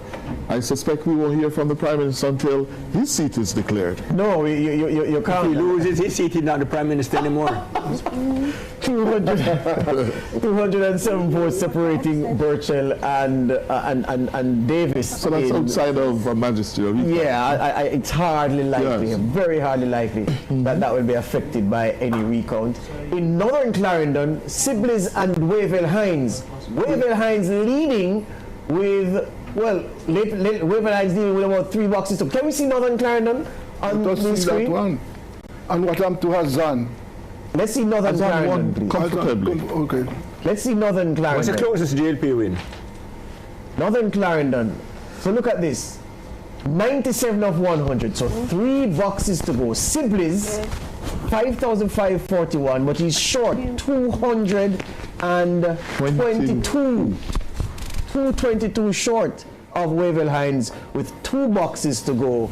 Everything to play for when those 3 boxes are counted, rather. 3 boxes to go, and Dwight Sibley's just over 200 votes shy of Wavell Hines' number. And have we seen Trelawney Southern? I think we haven't seen Trelawney Southern in a bit. Let's look at Paul Patmore and Marissa Darim for Philibert. Well, interestingly about that seat, George. Yes. And Cliff. Paul Patmore seems to be putting up some numbers. I mean, if you compare to the last election, it's a seat to watch, I would say. A seat to watch. Wait, that's why I want to see the numbers. Can you put up Trelawney Southern? Wickham lost in North. Yes, I think he did lose in Northern Trelawney. Are you sure? Let's take them in order. Let's take them in order. Can we do South Trelawney first and then go to North Trelawney? Yes. Let's go to South Trelawney first. 33-30. The Prime Minister seat in which column? It was in the JLP column. It will be the PNP is leading there, so it's the PNP column. Yeah. Okay. Paul Patmore, 2,608. Dalrymple Philibert, 2,823. 44 of 96. So it's counting rather slow in Southern Trelawney. Yes. Less than half of the boxes. And this is in the JLP column? Yes. If he flips it, it's 32-31. Yes. There are still some possibilities. But several boxes to go. Is Wayne at EOJ because maybe that map is more advanced than what we're seeing here? Yeah. Let's get Wayne Walker to look at the board and tell us. Well, let us put up Trelawney Northern. Yes. Yes? Because 99.3%, according to this update from the EOJ office, of the votes have been counted. Hamilton has won. And Tova Hamilton has retained her seat. She has won. 8,062 with daylight. McNeil's 7,788. Yes. Yeah. So he would fall in what? 212 and then 62, 274 votes short of Tova Hamilton. And he led for most of the night, Wickham McNeil did, but as the count got old, Hamilton got stronger, and she finished in for, we can call that one for her, with just 1 box to go. Yeah. Can we get Wayne Walker to tell us about what's his closest JLP victory? Are there any magisterial recounts that could flip the JLP seat? Can't recall right now. Can we get Wayne Walker on the line at EOJ to tell us? Wayne, are you hearing us? Wayne Walker, are you hearing us? Wayne Walker, are you hearing us? No, Wayne Walker is not hearing us. You know, one of the several talking points of the night, one of which has got to be the recovery of Robert Montague. Oh, yes. Yeah. He ended up in St. Mary West with 9,394 votes. The Woodbine of the PNP, 8,451. Yeah. After we had him down by thousands. Yes. Yeah? In fact, was it the May Blue Dot poll that sent alarm bells ringing all across the constituency and throughout the JLP? The country, yes. That their chairman was on the brink. The other talking point is that Vaz country has been broken. Yeah. Yes. Vaz land. Yes. Vaz land has been split in two. But it's no more. It's no more. It's no longer Vaz land. No more. Yes. Okay. All right. So just looking at the race between Crystal Lee and Gabriela Morris, Crystal Lee confirming Crystal Lee's success there, confirming Montague's victory. Robert Morgan beating back the challenge of O.J. Dixon. Dayton Campbell taking care of Daniel Lawrence in Eastern Westmoreland. Have we gotten any updates, George, on West Central St.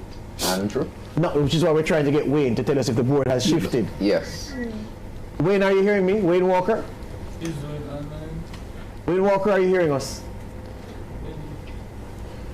No, he's not hearing us. But let me ask you, Desmond and Kevin, the morning after, 33:30, yeah? Wayne Chen was speaking to the future of the government. Yes, it's going to be the shortest honeymoon. Yeah? But let me ask you this. What of the opposition? Personally, it's a pretty good result for the opposition. When you come back from 49 seats and cut it to 33, I don't think anybody can say Mark Golding has not been a successful leader. I think so too. He didn't win. He has brought them to the brink of victory. Of course, I don't see you gain 16 seats. How can you not be a success? Yes. So I don't see that there will be any moves to move Mark Golding. Yes. And this reminds me of what happened in the UK with Jeremy Corbyn and Theresa May, where the Labour Party was significantly down, thrashed by David Cameron's Tories. And then when May called that snap election and Corbyn ended up overperforming as opposition leader, resulting in a hung parliament, don't forget, and his stock soared. And the Labour Party in the UK dispensed with the tradition of ditching the party leader who led them to electoral defeat. Corbyn stayed on. Turned out to have been a bad decision, but just to say that there was no grounds to remove him because under his leadership the party was significantly stronger in Parliament than it had been before the election. How many leaders of either, don't know the history, have gained 16 seats for their party? That's tremendous. Yeah, maybe the only leader to do that, I don't know. No, Seaga did that. And I'm asking, but 2007 when Bruce Golding won 30... No, it was 26, 32, 26. It wasn't that big a jump. Seaga did it for sure. No, so I'm saying, in 2007, when Golding won, the JLP won the election with 32 seats, or 33. Yeah, but they had only... So before, in 26 before. In 2002, 26. Okay. So maybe Seaga is the only other man to do what... Wayne Walker is he right here. Wayne Walker, are you here? Wayne Walker? Wayne Walker, are you hearing me? It's that funny though. I don't know why we try to do this. Yeah? Have you tested it before we try again to bring him in, please? I want to get back into that conversation though, George, about what Kevin was saying about the leadership of the People's National Party and bring Saeed in, because Saeed is with me now. I would say we have to look at context, because despite that great acclaim that some will give to Mark Golding now, seeing that the 16 seats are now over in the PNP's column, we cannot lose the context of the COVID elections. We can't lose the context that what we're seeing now resembles so much of 2016. Strong point. So when you look at that, you know the base was always there, but there are many factors in 2020 that led to that landslide for the Jamaica Labour Party. What are your thoughts on that, Saeed? Well, I mean, that's an excellent point. I think... Can we take this update from the Prime Minister's seat, Saeed? Sure, please. Oh, absolutely. We must take that update. Can we take this update from West Central St. Andrew? Let's go. West Central St. Andrew, everybody has been asking me. So 93 of 105. Holness now has poached a lead. And this looks to be all over by the shouting because the Silverite Gardens boxes, we were told, were not yet counted up to 87 of the boxes of 87 of 105. Now those boxes are coming in. This is what Cliff always says. In the Politics 101, he says, look, don't get excited until you know where the boxes are coming from. And so the Holness supporters, and there are many of them fretting. One woman messaged me to say she was having diarrhea. Holness now 53.87, Buchanan 49.04. And I tell you, it doesn't matter what happens from here on in, Paul Buchanan will not have to buy a drink for a long time in any PNP bar or establishment because he's going to have drinks galore for the performance that he has put up this evening. Box office performance. Does it move the JP back to 34? No, because yes, it does, because this was one of the seats the PNP was leading in. Oh. Wayne, are you at EOJ? Wasn't projected though. Are you hearing me? Loud and clear, my brother. Look at the board and tell us, what is West Central St. Andrew saying? Is it different from what we just said? Go again, for which one? Is West Central St. Andrew, what is the board saying at EOJ? For which of them? West Central St. Andrew, the Prime Minister's seat. Oh, 83%. West Central St. Andrew is 92% of the votes counted. The 5,989 for the JLP, for the PNP 4,923. So still 23 vote and 900 more of the votes to be counted, and the Prime Minister surged ahead. Hold on, go again. When 5,989 and 4,923. 5,989. Right. Yeah, and then 4,923. And it's only 92%. Well, 90%. So he's leading by over 1,000 now. Yes. Yes. Yes. So so it's okay. Yes. It's safe. So those who are fretting that the JLP would win and we need a new Prime Minister can stop fretting.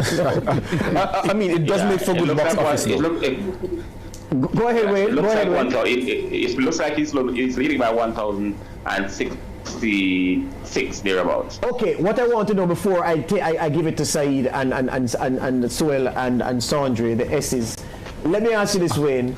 Look back at Southern Trelawney, because the number we were seeing showed a very slow count of boxes. I can't believe that less than half of South Trelawney was counted at that point. What is the board telling you about Southern Trelawney? 100%. Not seeing it on the board at the minute, but the last time I looked at it was about 2 minutes ago, and it's about 46%, which was kind of strange. Yeah. At this time of the night, only 46% of the votes were counted. I was just wondering what was happening there. So Andre has an update. Go ahead, Andre. Hold on here. I have it 6,800. Oh, it's done. Yes, it's done. 32. Yeah, it's done. Marissa Dalrymple Philibert, she is returned to Parliament, and she got 57% of the votes, with Paul Patmore getting 5,215 votes, 43% of the votes. All right, so Saeed, just before you come now, can our graphics people help us? Because at the point where we had 33-30, the PNP was leading in West Central St. Andrew, so that now needs to read 34-29. That adjustment needs to be made on screen. Saeed, you're saying? Yes, well, we were talking about what this means for the People's National Party going forward as it relates to, do they keep the leader given the performance of the opposition, or do they go for a change? Well, a couple of things to consider. First of all, to go through a change means new organization, doing over the work again, reuniting the party again, and all of that. It might bode well to keep some momentum. I mean, gaining 16 seats, coming out of COVID, coming here 2025 is no small feat. That's one. Two, the work done by the General Secretary Dayton Campbell to reunite the party and galvanize and organize and get the party to this stage, again, coming from a majority of 49 to 14, is commendable work in the circumstances. And so it's now for the People's National Party to consider, do we give ourselves, or think that we have a better chance with going with a different leader, or do we say no, we want to stick with the leader that they have now and go through the tape and see what the next election bring? Again, interestingly, the Jamaica Labour Party, they have to now say, we have a leader who has won us the third term. What is going to happen? We've never had a leader going 4 terms in Parliament. And so what does this look like for the Jamaica Labour Party? Are they now gathering themselves around to say who will get the nod to be the next leader? Will our Prime Minister stay on, and will our leader stay on for a fourth term, an unprecedented fourth term?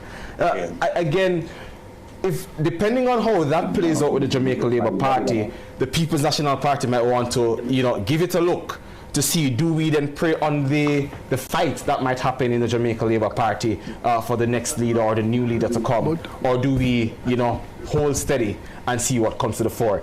I think it's an exciting time. One of the hosts want to challenge what you've said, Said. Yes. As it stands right now, there is no one in the PNP who has the standing to succeed Mark Golding right now. Sure.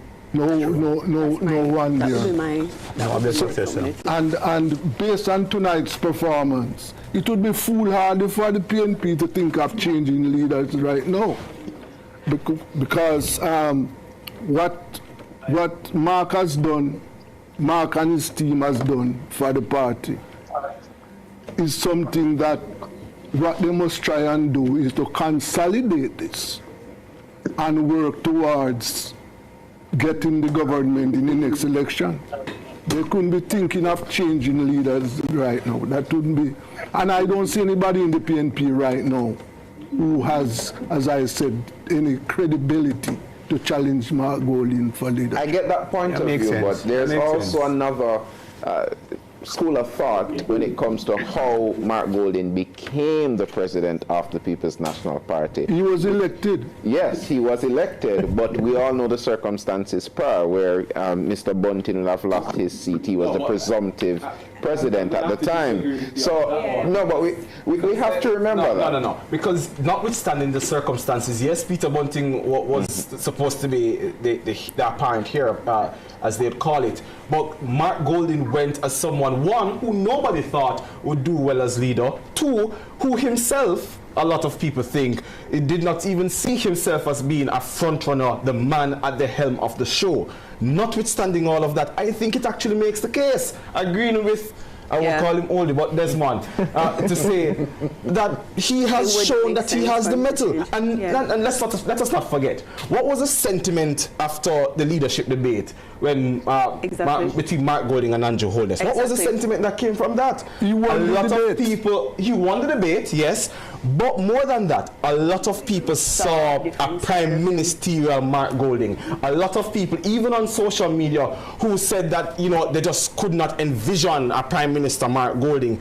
For the first time, they said that they saw a Prime Minister Mark Golding. Absolutely. So I disagree with that notion entirely. Go ahead. Yeah, and I was going to say, I don't think it would make sense as a long-term strategy, because right now I think the state that the PNP is in, like the base is energized, like the party seems to be very unified now, and I don't think opening up those old wounds again to have, like the rise and all that, that kind of separation, at this point, I don't think it would be a best move for them. Because I think where they have the JLP now is a very good space. I think it makes sense in a strategy-wise to capitalize on where have the Jamaica Labour Party and try to build on that instead of trying to separate yourself.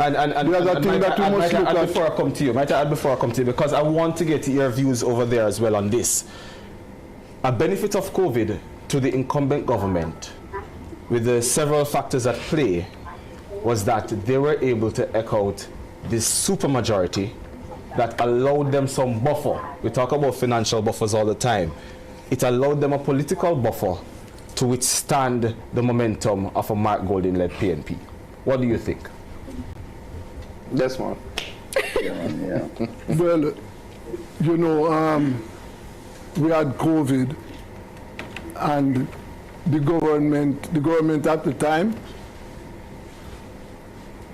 did some work. In other words, the country was able to, sustain itself, and the government did a good job, right? with the PNP, what really happened to the PNP, you know, is that you see that change of leadership coming out of the 2015 elections. The PNP started to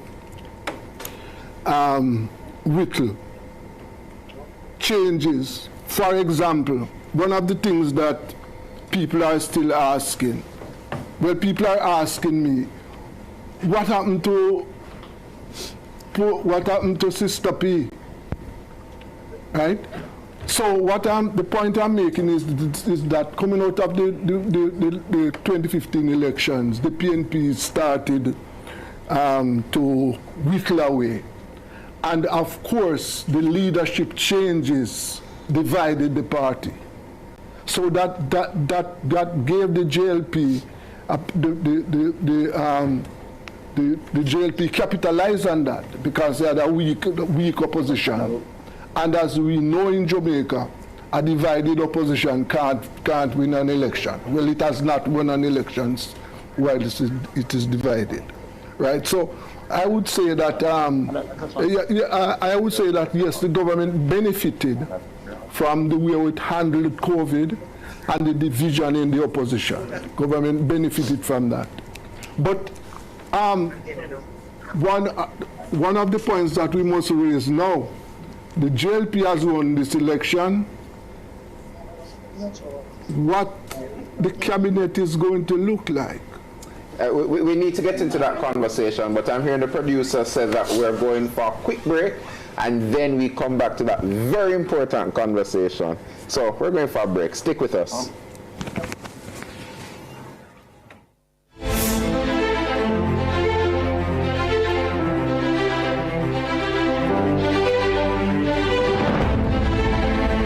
Businesses and influenced change. Now, lead research that transforms your field. Apply now for the University of the Commonwealth Caribbean's Doctor of Business Administration or Doctor of Professional Practice. Flexible, research-based, and designed for working professionals. All UCC programs are accredited by the University Council of Jamaica. Learn more and apply online at ucc.edu.jm. UCC, fostering leadership and innovation.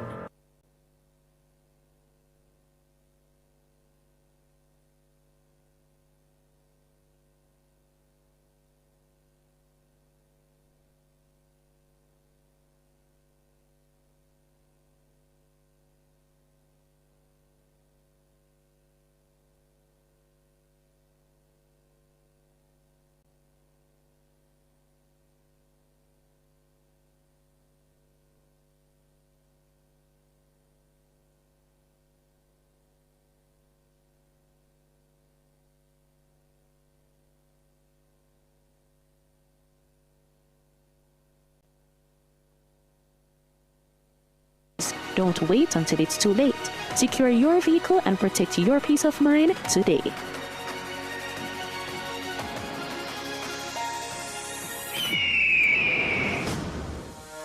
Become a transformational leader in your chosen field with the University of the Commonwealth Caribbean UCC internationally accredited MBA program in over 7 areas of specialization: human resource management, accounting, marketing, healthcare management, and more. Plus, this program is fully accredited by the University Council of Jamaica. Are you ready to begin your next journey of discovery, intellectual growth, and applied learning? Apply online today at ucc.edu.jm or call 876-906-3000. UCC, fostering leadership and innovation. No matter who you are or where you're heading, your journey matters. With Amber On Time, experience seamless fast booking, real-time tracking, reliable drivers, and top-tier safety features. Share your trip with loved ones for peace of mind. With Hawkeye-powered SOS, armed response is just a tap away, because every second counts in an emergency. Trusted by thousands across Jamaica, Amber On Time is more than a ride. It's your partner on the road. Amber On Time. Your ride, your safety, your Jamaica. Download the app today.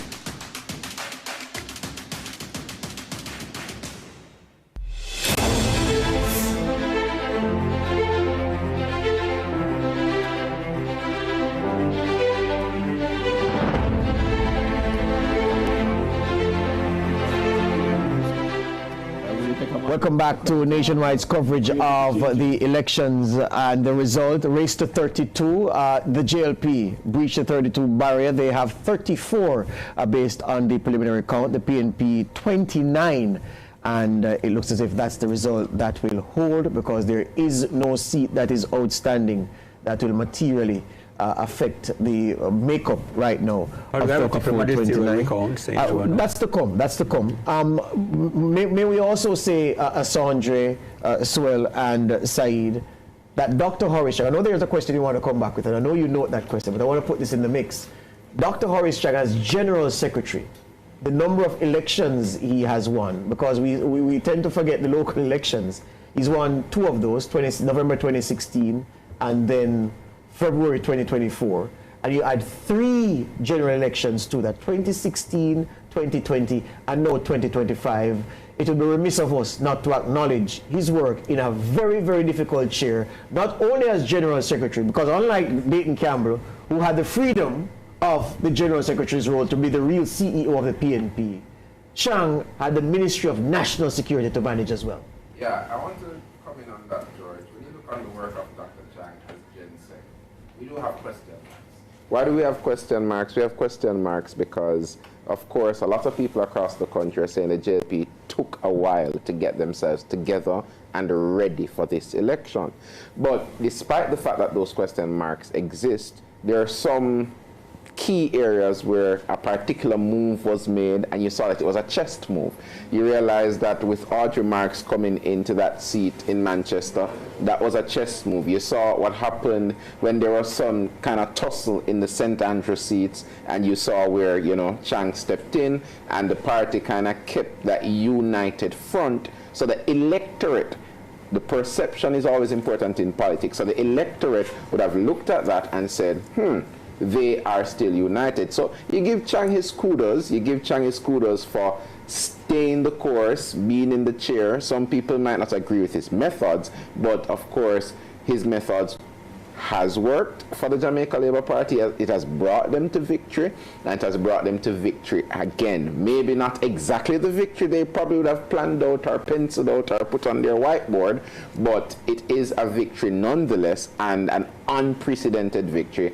A 3rd term, and you can give Chang his flowers. You can make him a super deputy prime minister now, Mr. Prime Minister. I don't know what you're going to do, but you know, you can give him his flowers. Ricardo Brooks is standing by with Dr. Horace Chang. We're speaking of Dr. Horace Chang. Ricardo has him at Belmont Road, the JLP's headquarters. Ricardo? Good evening, George. Good evening to the viewers and listeners. I am here with the country's Deputy Prime Minister, and I think it's fair to say the most successful General Secretary of any political party in Jamaica's history. Dr. Horace Chang has led the JLP's machinery now to a 3rd consecutive victory. How does that feel, son? Very good. This is a tough one, but the leaders respond very well. To that extent, you know, it's very strategic. They had an excellent campaign, so that's hungry on the work of the environment. I was there to teach that. I consolidated the talent in terms of getting the party together. But the concept was very strong. And on this, you can convey that and allow the connection to the same direction. We are very people to understand this picture affirm this that one of the best of Jamaica came under a long time personal attacks and faced a lot of challenges. The campaign going to COVID-19 was that for the worst pandemic, stronger against no track to follow. He says you don't drive as much to successful and move the country out, and the population issue with this was still difficult because the difficulty that existed before we made out of it. The matter was not survive the war and Western Texas in short term, but we were able to pull together and start the process of building back state as a country. Gave additional equipment, gave a very responsible for himself national security. And with his support, we were able to make the investment in the security force that gave us some very powerful results. I think that really establishing a right across the population that the government will get the job done into the better peace. But the victory. 34. And 9 is what seems to here now. That's a good victory in the third and proportion. Same big circumstances they have one thing in terms of the deterioration in infrastructure is challenging. I think we can leave it there. The audio is very challenging. I'm struggling to hear. I'm struggling to hear what he's saying. Yeah, we have to abandon that. The audio is just not working with us. And Kevin, you did ask which of the seats the JLP would have lost by a very thin margin? No, one by a close margin. For any recounts. Okay. Is there any chance of any recounts for the JLP seats? Yeah. The closest one I have is Manchester Central. How much is Rhoda? 182.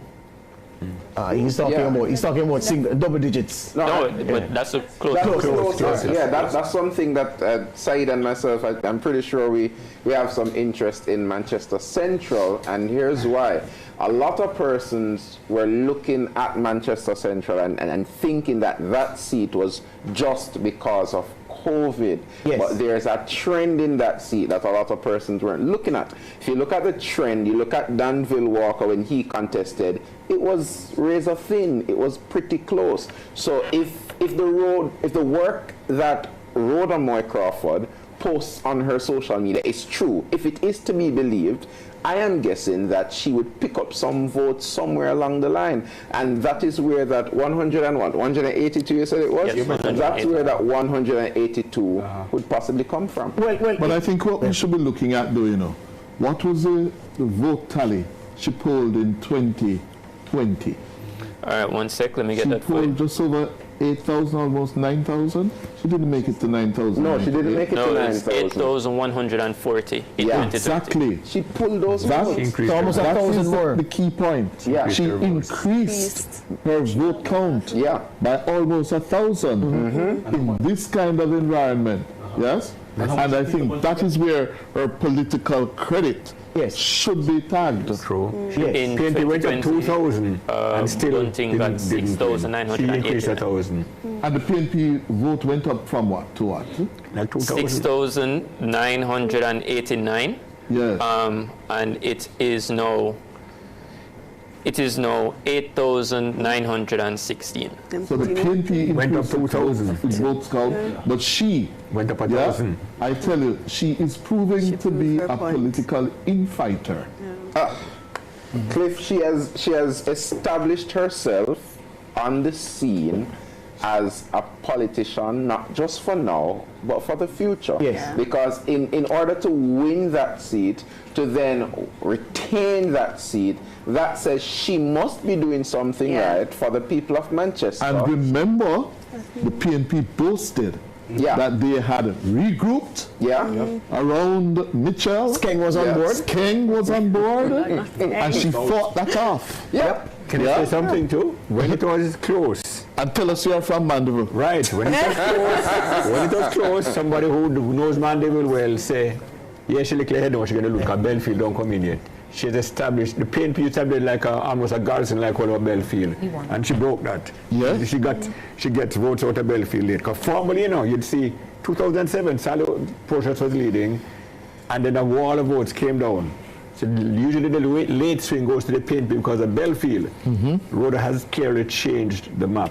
You have to give her credit. She's a young lady, but she's as tough as nails. Another one that we need to pay attention to tonight, because there are some casualties and there are some real winners tonight. Tova Hamilton in Northern Trelawney. She was written off up to 8-10 months ago as being good as dead. Yeah. She has come back, and she prevailed over a once PNP heavyweight, Wickham McNeil. A political stalwart. Yes. And he polled really, really good numbers as well, which means Tova Hamilton really had to pull out votes in the nooks and crannies of Trelawney Northern in order to beat Wickham. Wickham literally would have risen as it relates to his own political standing in Trelawney Northern. He battled hard, and it was close enough, but she established herself as well. We spoke about Favour Williams earlier, but look at the scene now where the female politicians are concerned. Yeah. They're doing very well. Favour has survived. Juliet Tova. Two Juliets. The two Juliets. Yeah. Tova and Rhoda. Now they are the ones for the future now. Yeah. Because Crystal Lee. Hold on. Sorry to break up this bromance, but Mark Golding is on his feet at Old Hope Road, beg your pardon. The PNP president is addressing the crowd. Can we get some of that?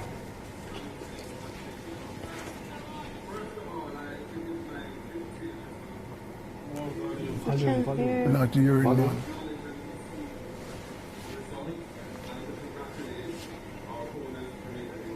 Very good. Very good. Nice.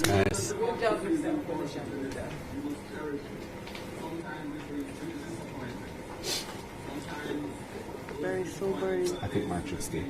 He has to stay. I don't think he's going to want.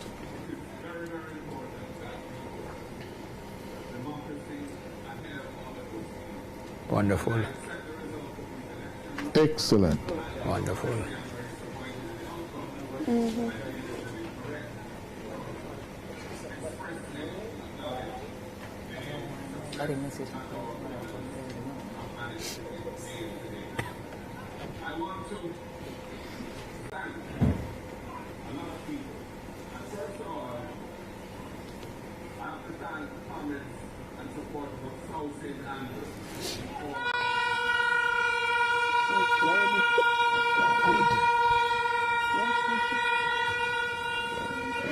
Everything in this.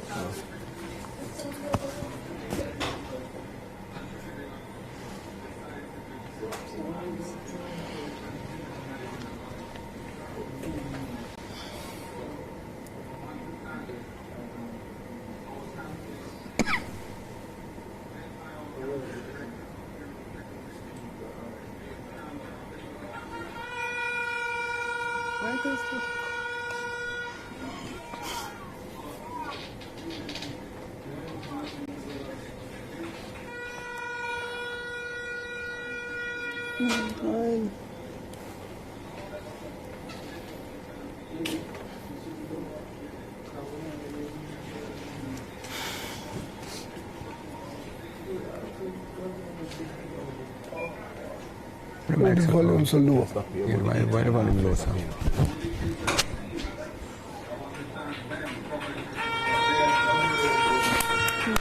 So loud.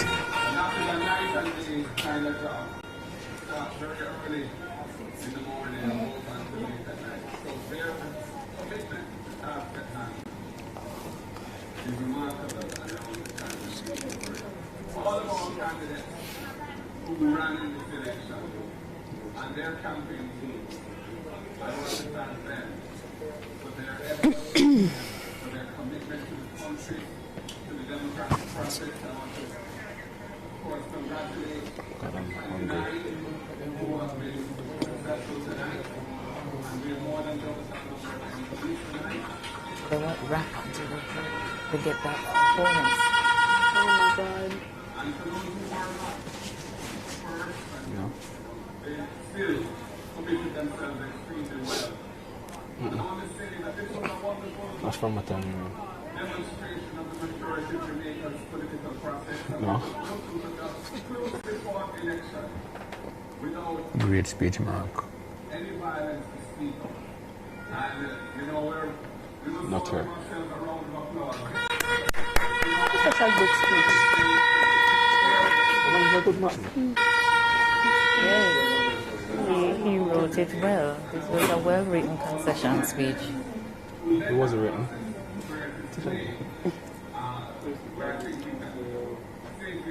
He knew 2 hours ago. He knew 2 to 3 hours ago that he would have to give a concession speech.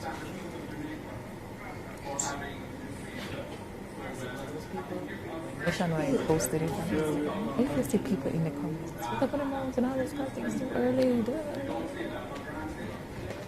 Look now, session speak.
Well, thank you very much there.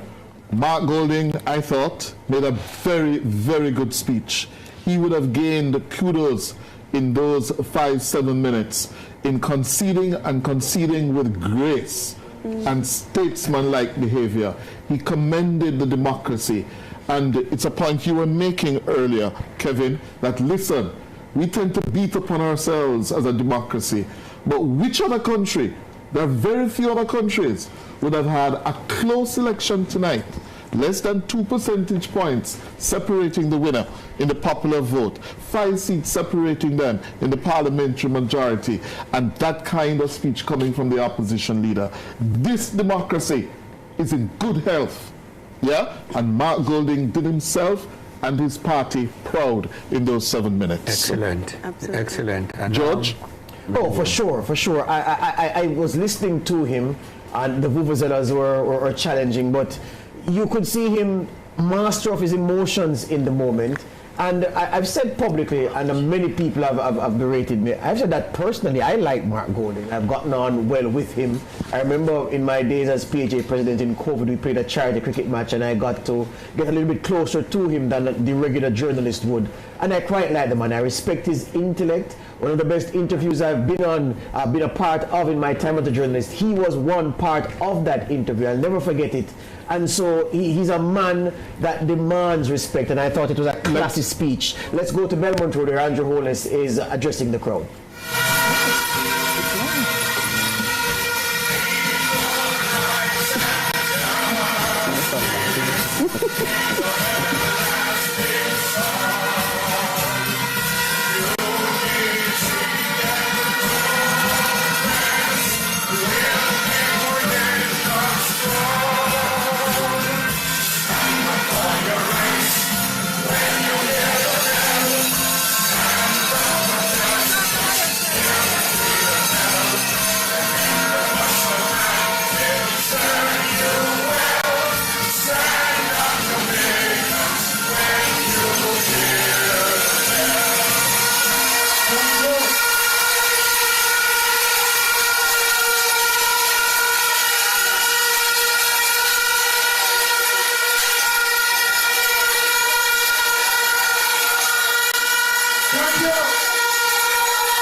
Over the years, and in particular, the last 9 years.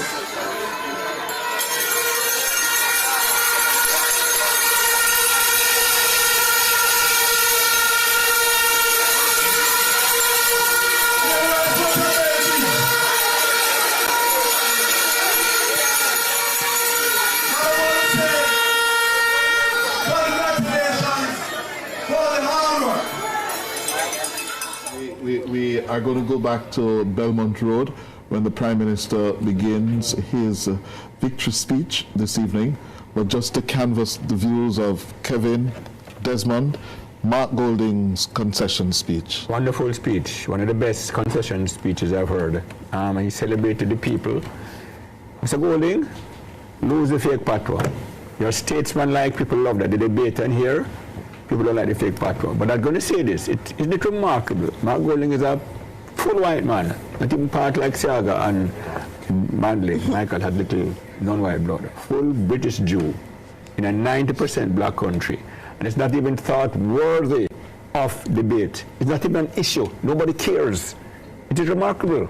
Other countries might have minorities. Some people try to exploit it. Some people try. I'm a very small minority. I can tell I've done pop interviews on the road. Yeah. Nobody cares about that. It's remarkable. Very few countries in the world would be such a total non-issue. Yes. That's why I said this is the greatest election in Jamaica's history. In terms of the behavior of the people, everything, no animosity, is wonderful. As I said, and I thought it a perfect result. Yeah. Desmond? Mark is a true Jamaican. I must tell you that what I heard from him a while ago, I expected nothing less from him based on the person who I know personally. And I know that he will make a good Prime Minister because he is a full Jamaican and he has the Jamaican people's interests at heart. I think his speech, good presentation, and let us see now what kind of opposition the PNP is going to serve. Let us see that. I'm looking forward to that. And let me bring in the youngsters here, beginning with you, Suel. This is unprecedented political territory for the People's National Party. Yes? It's a party almost 90 years old. It has never spent more than 2 terms in opposition.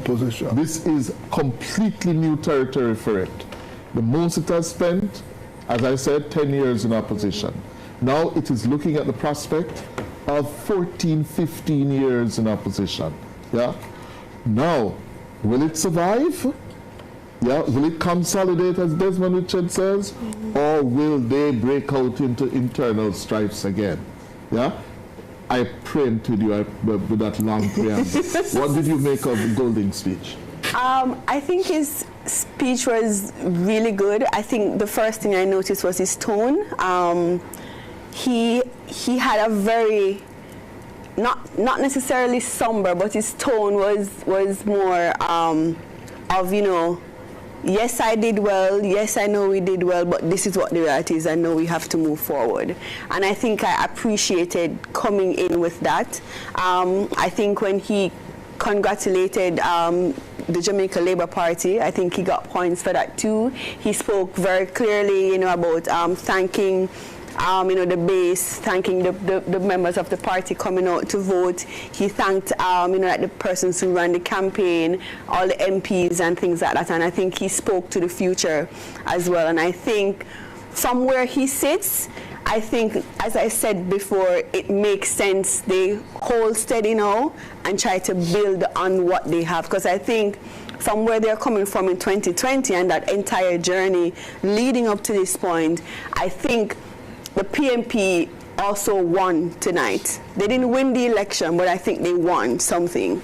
And I think that says a lot for the kind of leader that Mark Golding is. He came in, he was able to unite the party in time for the elections and still showed out. So I think it makes sense for them to build on what we have now and see how we can capitalize on where we have the JLP to move forward. Saeed?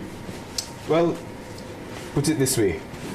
They have decisions to make, and while it is uncharted territory for the People's National Party, it would do them well to learn from the JLP's time in that territory.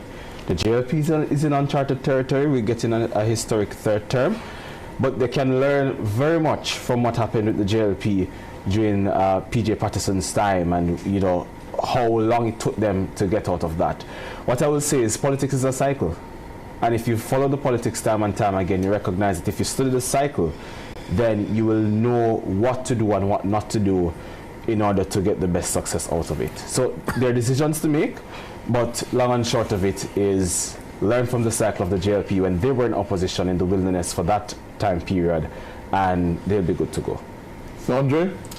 Great speech from Mark Golding, and it gives the impression of what is to come for the PNP. Of course, 29 seats, if it holds, barring magisterial recounts, 29 seats, as he said, that's more than double of the seats that they had before, which means it was a really good showing. That means the PNP now, they have that opportunity to not only look into themselves, but look at the talent in and around the space, people who would have run, people who have served in the Senate, and see where those people are best placed to continue building on that momentum. Because whether persons like it or not, whether you are a labourite or a comrade, it's always good that we have a good opposition in a democracy, and that is something that we'll always advocate for. And based on that, we expect to see a united PNP channeling all they hear from their supporters in Parliament, whether it's Senate, whether it's the lower house, and ensuring that democracy remains strong and the government is held to account. Yes. We have Wayne and Professor Blake on Zoom. Professor Blake? Professor Blake and then Wayne Chen. Yes, I that was a very good concession speech by Mark Golding, and I think if Mark Golding sticks in that kind of a vein, boy, what a leader he will continue to be with the